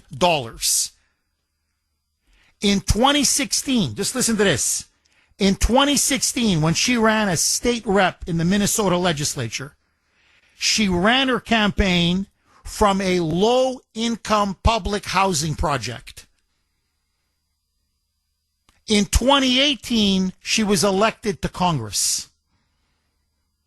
And now, 7 years later? She's worth nearly $30 million. All of it tied to her third husband.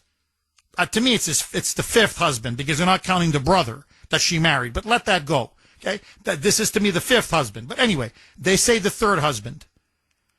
What do you think he made money off of? Political consulting.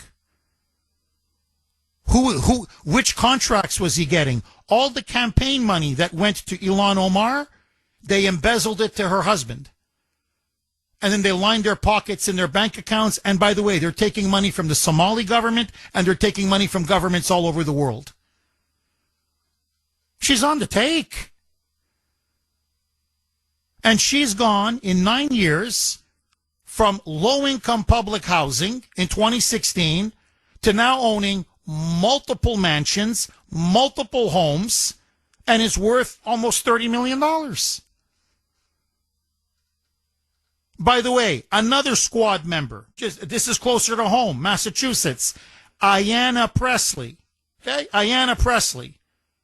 You know, she hates the rich. She hates another one, a far-left anti-capitalist. Her financial disclosures. She's worth now $8 million. Okay, it's not $30 million like Ilhan Omar, but she'll get there. Don't worry. Ayanna Pressley now is worth over $8 million. And you want the cherry on the sundae? A couple of years ago, we should smash all landlords. Landlords are scum.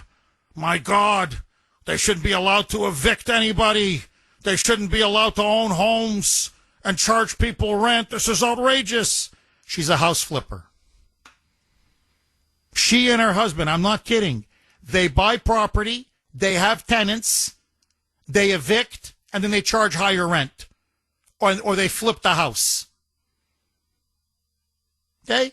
$8 million is what Ayanna Pressley is worth.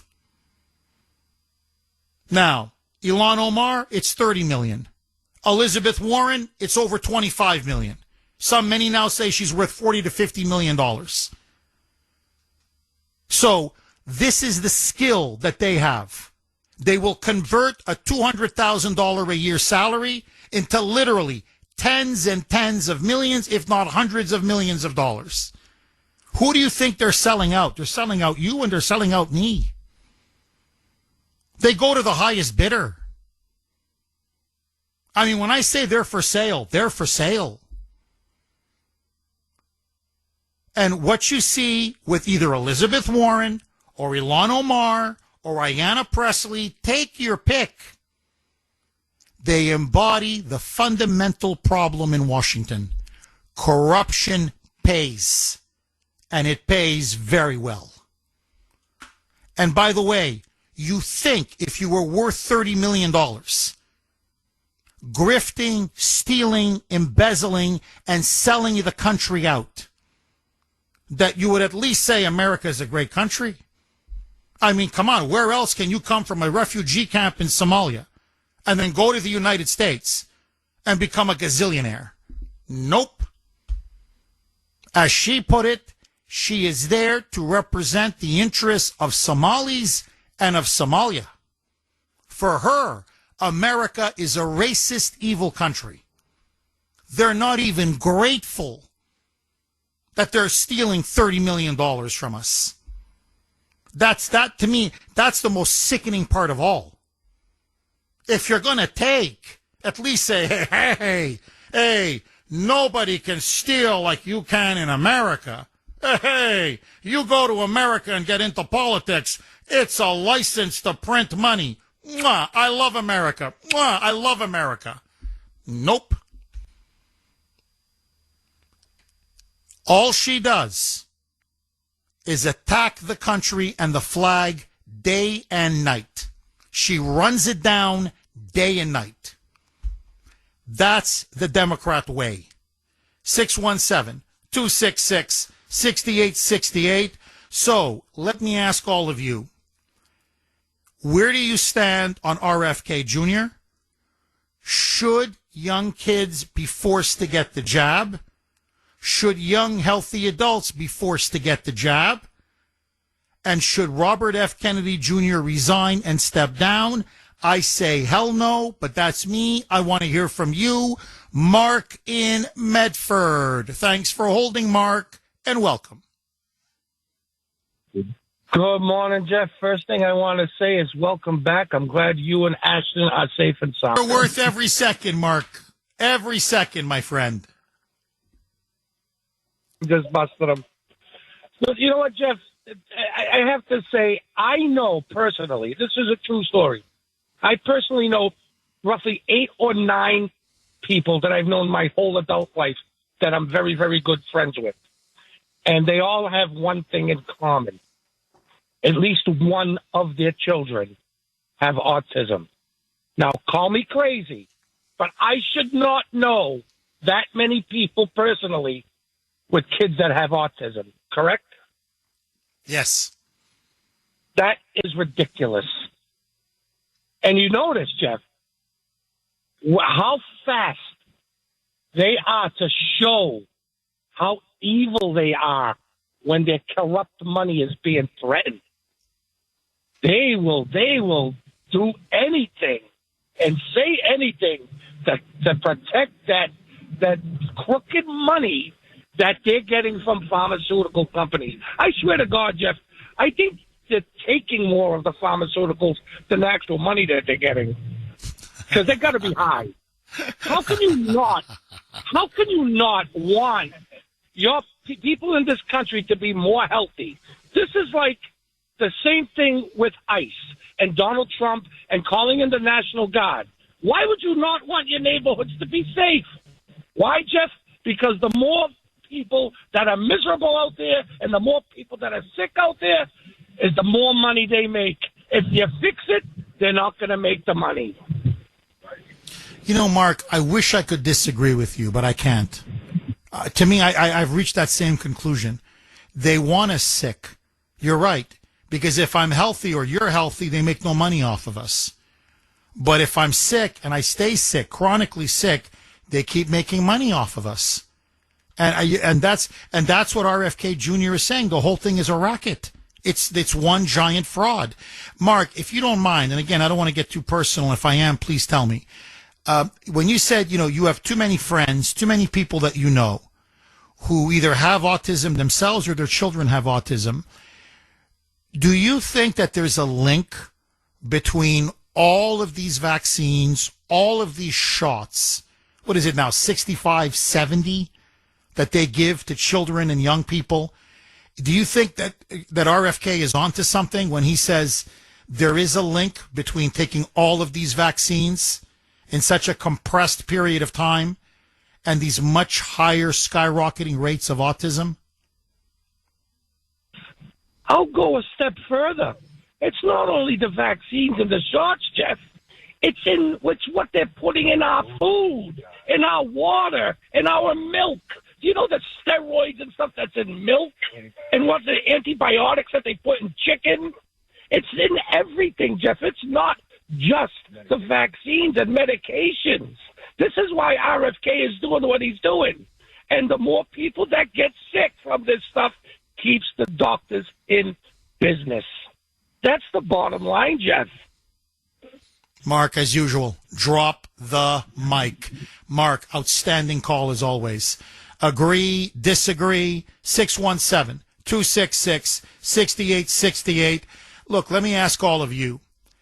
Has the medical establishment, the medical profession changed in which doctors, so-called quote-unquote experts, and I'm putting air quotes around them, are they now more interested in just not fixing the problem, not getting us healthy again, but in just keeping us chronically ill and just giving us medication to keep us going because that's where the money is? In other words, have you lost faith and trust in your doctor and especially in the CDC and in the medical community in general? I can tell you, after my experience with COVID, I never look at my doctor, and frankly, I never look at the medical establishment the same way again. I am becoming very skeptical. I question everything. I ask questions about everything. And I don't, before it was an automatic. I figured, I trust the doctor. A doctor knows. I just do whatever the doctor tells me. Not anymore. Not anymore. Now I want to be informed, and I want to know exactly what I'm putting in my body and why. Agree, disagree. Laura in Littleton. Thanks for holding, Laura, and welcome. Morning, Jeff. I'm a first-time caller, and I've been listening to you for about 3.5 years. Welcome, Laura. Yes. Thank you so much. I wanted to share with your audience my story. I would define myself as very much a rule follower and also a health nut. And when it came time to get the COVID vaccine, I just felt, oh, this is the right thing to do. So within 6 months of getting it, I got Bell's palsy, and the left side of my face froze up for, close to 2 months. It was terrible. Yes, and I had a very forward-facing job in sales, so it was terrible. But thank God it did go away.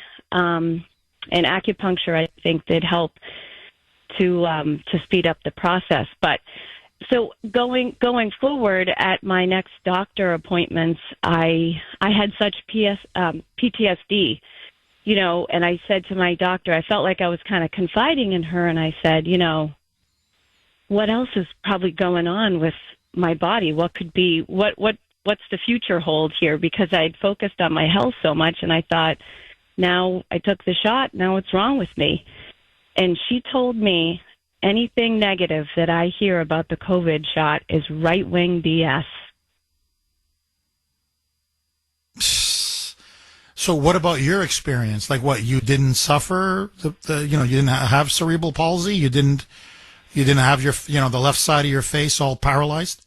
Pardon me, Mike? Bell's palsy. Forgive me, I misspoke. Forgive me. You didn't have Bell's palsy? So what, you made the whole thing up? It was all a figment of your imagination? Is that what she was trying to tell you? I don't know. And, so for a long time, I felt like, okay, well, the doctor-patient relationship eroded. The trust isn't there. I totally agree with you about losing faith in the CDC and the whole medical field. But I also felt like, ooh, I better shut up. I mean, I better just, if this is the answer, then what more can I say in this relationship? I don't know. And you want to think the best of people, and she seems to be very well read. So is it not her? Is it what doctors have access to read as far as materials? Is that the problem, what's being published? I don't know. Well, Laura, look, this is, to me, if I'm a doctor, I have a patient. My patient tells me I don't want to take the COVID booster. Well, why? Because when I took the jab initially, the left side of my face became paralyzed. I had an adverse reaction. And I had to see an acupuncturist, and it took me 2 months, and, I'm better now, but that was a harrowing ordeal. To me, if I'm a doctor, I'm like, ooh, let me file this in the back of my mind. Maybe one size doesn't fit all.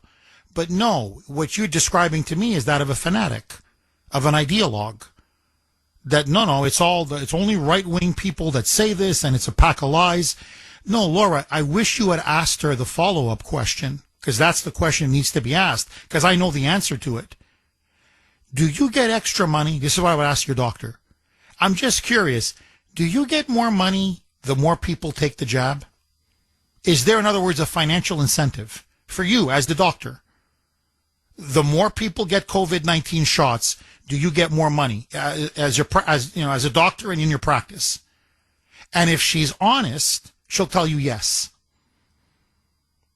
The more people take the jab, the more money the doctors make. It's a perverse incentive. So they don't want to hear that there are adverse side effects.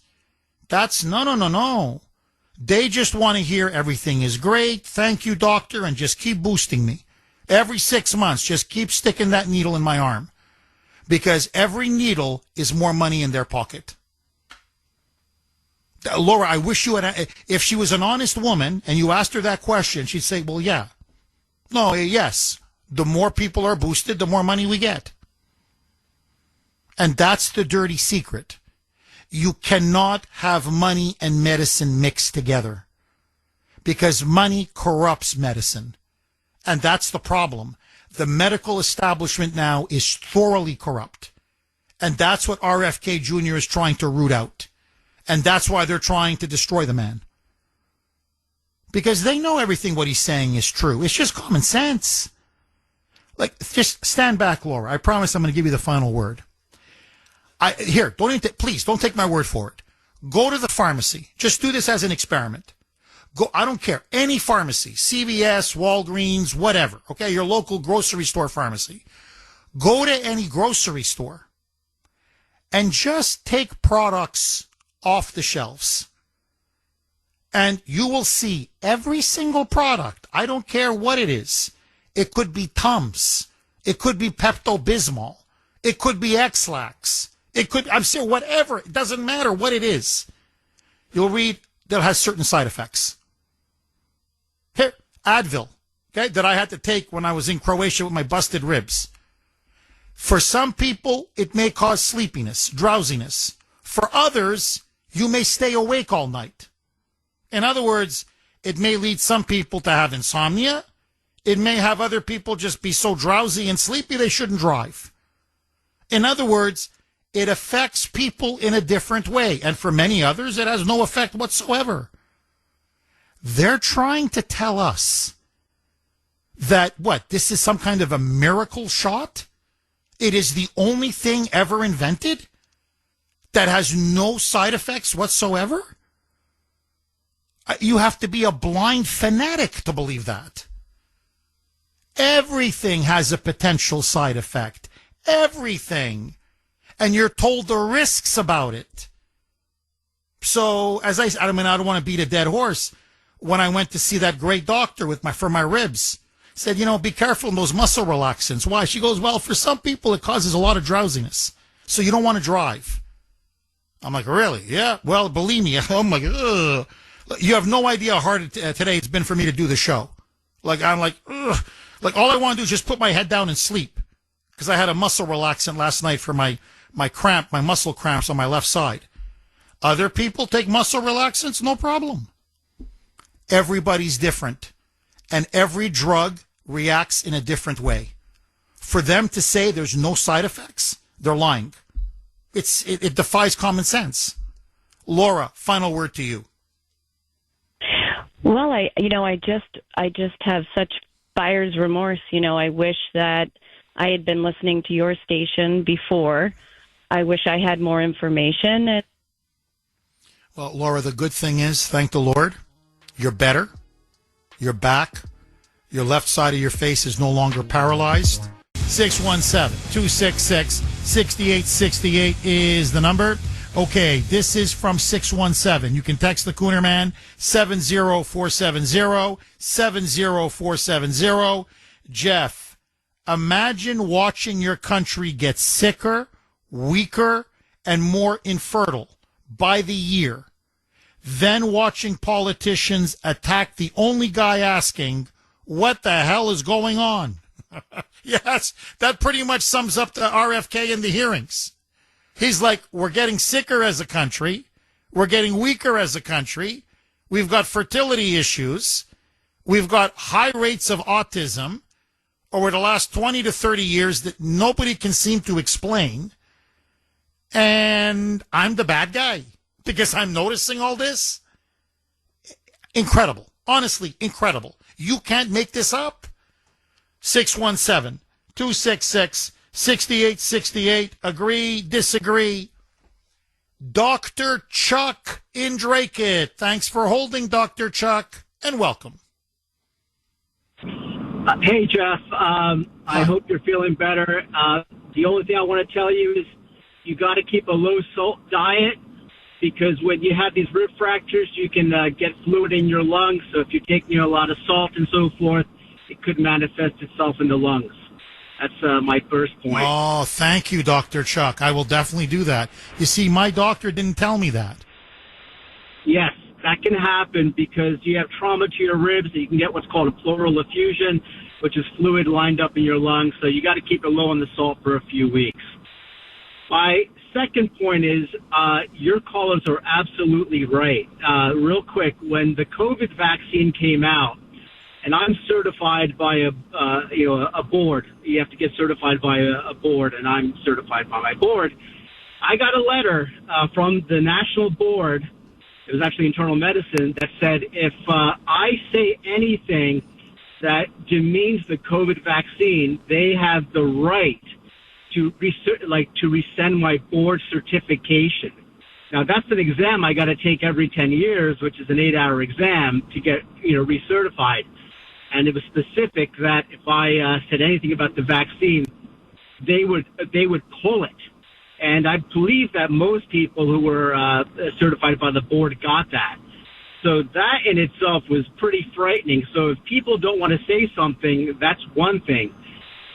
The other thing that you said, or your previous caller Dr. said Chuck, about, hold on. Dr. Chuck, this is fascinating. Please, I give you all the time in the world, I promise. I got to ask you this. That to me is stunning. What you just told me now is absolutely stunning. So they're threatening to essentially, in essence, revoke your license or your ability to renew your license if you say anything demeaning or derogatory about the jab. Do they do that for any other product? I don't know. Say you say Tylenol is, don't take Tylenol. It sucks. Or some blood pressure medication. I don't like it. I think it's horrible. I don't think it does very much. Do they do that for any other vaccine, product, or medication? No, they do not. And it's not that they will take your license, but they will take your board certification, which a lot of people look for. They want to know that you've passed a certain amount of exams, that you're at a certain proficiency. So no, they do not give you that for anything else. So that is incredible. The other thing is the incentives is true. Like, for example, you're a diabetic. So your doctor's giving you something like lisinopril, enalapril, these blood pressure medications that are supposed to stop your glucose from spilling into your urine to protect your kidneys. In my experience for 20 years, those medications actually throw your kidneys into kidney failure over a period of time. Now, what better way for you to stay plugged into the system than to keep you sick? So, they give cholesterol medication, these statins, which in my opinion, I'm pretty sure lead to dementia. So, and if you don't prescribe, let's say I'm your doctor and I don't give you whatever, you take Avapro, Ibrosart, and lisinopril. If I don't give you that, I get a ding. And if I do give you that and I give you your cholesterol medication, every year the insurance company gives me a bonus for doing that because they've said I have met a milestone or I've done the established level of care, which is ridiculous because I think those medications actually worsen your condition. And so that's basically my main point here. So is there a financial incentive? Absolutely, there's a financial incentive. And I'm sure, I'm not a primary care physician, I'm a hospital doctor, that when you go and you're 60-some years old, you're 65 or 60, they want to give you the flu vaccine or they want to give you the pneumovax vaccine. And if you don't take it, well, you're not going to hit the bonus for that year for that patient. And if you do it enough with your population of patients, you're looking to lose anywhere, I know this is a fact, from anywhere from $60,000 to $80,000 in bonus money per year. Holy shamoly. Wow. Ay. Dr. Chuck, I've got to ask you this because we've got about a minute left. In your experience and your opinion, do you think the medical profession, the establishment has changed? Where you went from curing people, fixing people, making them healthy again, to now essentially, I'm not saying you want people deliberately sick, but to keep them as dependent on drugs and functional as possible. In other words, keeping people sick, chronically sick, so they keep staying on the medications. Is this now what we're seeing happening in front of our eyes? I would say 100%. It's to keep you plugged into the system. For example, you're a diabetic. You're going to have kidney problems. So then you're going to get shipped off to a nephrologist. Then you're going to have heart problems. It's about keeping you sick. And the physicians, over the years that I've met, they just toe the line. There's no real independent thought anymore. And when you have independent thought, like I did, you get quashed. I was fired from jobs for talking about the... That's incredible. That is incredible. Dr. Chuck, one of the best calls we've ever had. Okay, you want to talk about the Twilight Zone, really, the theater of the absurd. So, every single Democrat, not just on the Senate Finance Committee, but literally in the Senate, voted against Susan Menares, I believe is how you pronounce her last name. And she was the head of the CDC.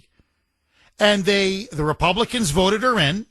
The Democrats, to a man and a woman, opposed her. That was just about a month ago. And then RFK ended up firing her. Why? Because she told him, you can't really trust me. In other words, like, yeah, I may leak. I don't think I agree with you on many issues. I want you to know that I'm not really a trustworthy person. Like, if you think I'm going to be loyal to you, you've got another thing coming. So, the very same Democrats who just 30 days before voted against Susan Menarez as to be the CDC director now are saying, how dare RFK fire her? This is fascism. This is censorship. This is putting public safety in jeopardy. Politicizing science. Listen now to RFK at the Senate hearing saying, no, you want to know why I fired Susan Menarez? Even though she was on the job for about a month as the CDC director? I'll tell you why. Because she told me to my face, you can't trust me. Roll cut 40, a mic. Head of the CDC, that if she refused to sign off on your changes to the childhood vaccine schedule, that she had to resign? No, I told her that she had to resign because I asked her, are you a trustworthy person? And she said no. So if you had an employee who told you they weren't trustworthy, would you ask them to resign, Senator? So, I'm sorry, but this is not what she has said publicly. She has said... I'm not surprised about that. So you're saying she's lying? Yes. Yeah, of course she's lying. And I'll tell you exactly, very quick, because I want to go to Russ in Boston, but just super quick. RFK said, look, I'm not going to recommend the COVID-19 vaccine anymore for children. I'm just not. So you don't need it to go to university. You don't need it to be allowed to go to school. No, now you want to take it, go ahead and take it. If the parents say they want to give it, let them give it. And in most places, it's going to be free. But I'm not going to recommend this. And he said, right? Can I trust you on this? No, you can't trust me on this. Well, I'm sorry, man. Like, who the hell would keep a subordinate who tells you to your face, no, I'm not going to abide by policy? No, I'm sorry. Tell me, would that work for you in your workplace? You tell your boss, I'm sorry. No, I'm not going to be loyal to this. No, I'm not loyal to you. No. Meaning, I'm going to leak. I'm going to publicly contradict you. I'm going to undermine you. I'm going to subvert you. Well, you got to go. I'm sorry. You got to go. You should be working. You should have been working for the Biden administration. You're in the wrong administration, lady. 6-1. Now notice, Democrats can fire anybody they want. Biden could fire anybody he wanted. Obama. I mean, they fired everybody.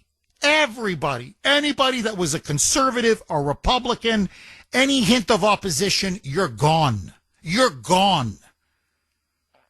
This woman flagrantly, blatantly says, no, I'm not going to take orders from you. No, I'm going to oppose you every step of the way. Well, then I'm sorry. You can't be my CDC director. I'm not going to have war in my department. We've got enough on our plate. I don't need to be fighting with you publicly every day. The hypocrisy in that room, I swear to you, is so thick you can choke on it. And one last point, because J.D. Vance hit the nail right on the head. These are the same people who are going on about the children. Children are going to die, millions of them, if they don't get the COVID jab. They're going to die. Really? Where were you when they shut down the schools? Where were you?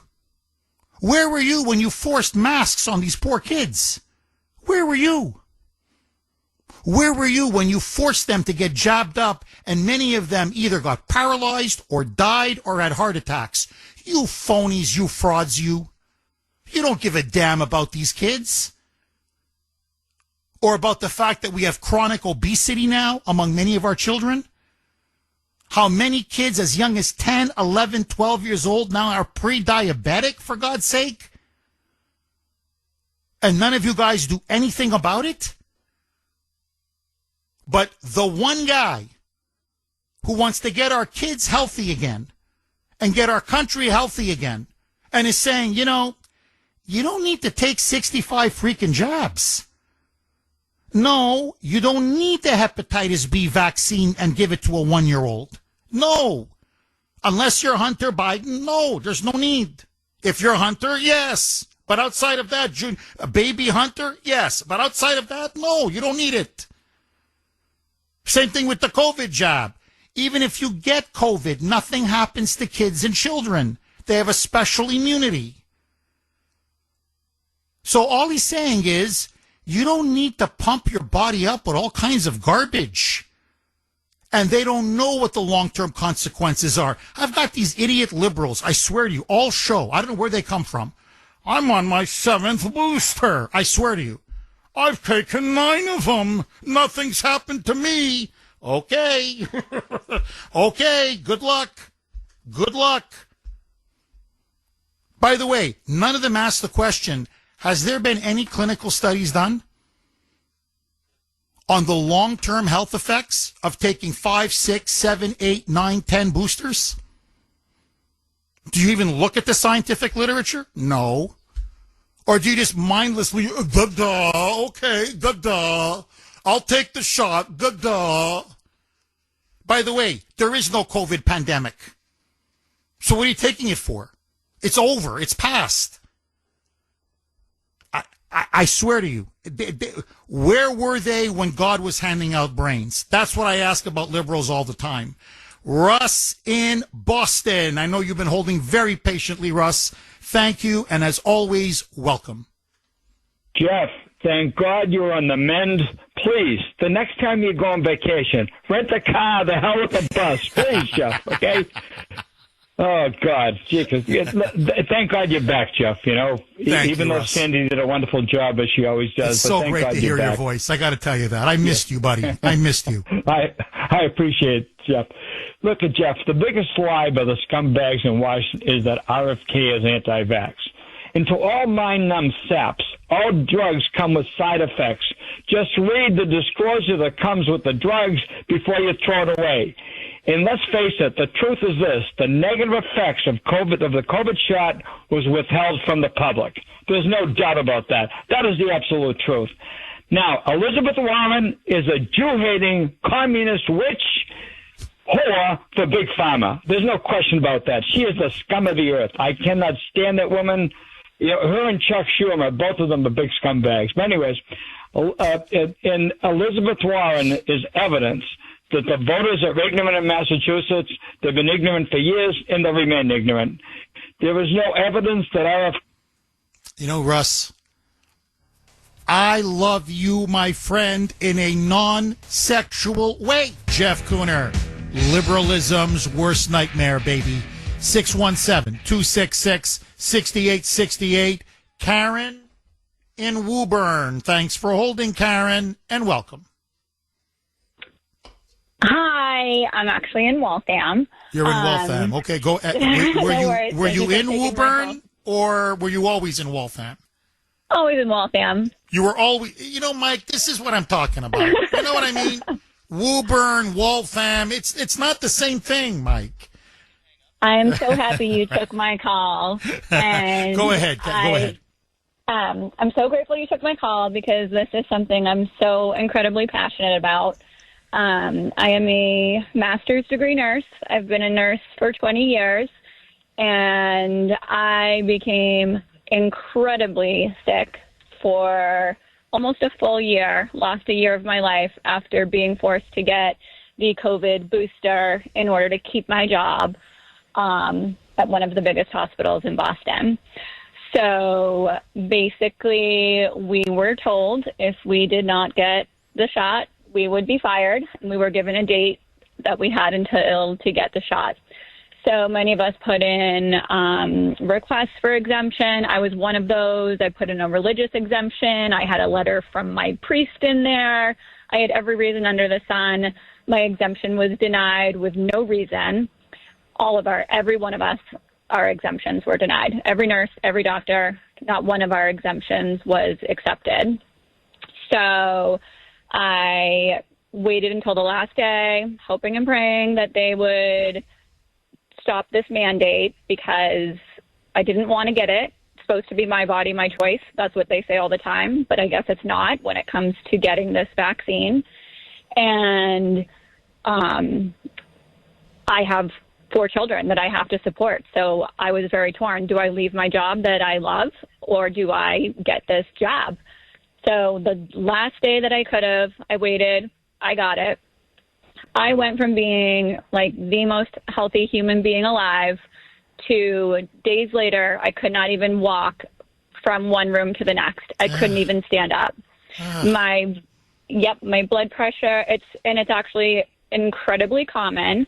If you try to get an appointment in Boston with the top doctors that will see you for this, they said this is one of the most common side effects with females. Men, it tends to be more cardiac. Females, it tends to be this blood pressure dropping issue. So right now, my blood pressure, I went from totally normal blood pressure to a blood pressure that would run about 75/40 and having to take code medications 4 times a day just to keep it high enough for me to walk from one room to the next. They label it dysautonomia from the vaccine, and it's basically like a shutdown of your entire central nervous system. I swore if I ever got better, which thank God after about a year, and I can't even tell you how many doctors, how many thousands of dollars I spent. I went to other states. I went everywhere trying to get cured or an answer or get this vaccine out of my body. I am finally better, and I do have basically a 90% normal life. I still have some side effects from it, but in general, I'm back to working. I'm back to being a nurse. I have my life back, but I always say I will shout it from the rooftop to anyone with ears that will listen. Do not ever get that vaccine. Get fired. Take whatever the consequence is. Do not put that poison in your body.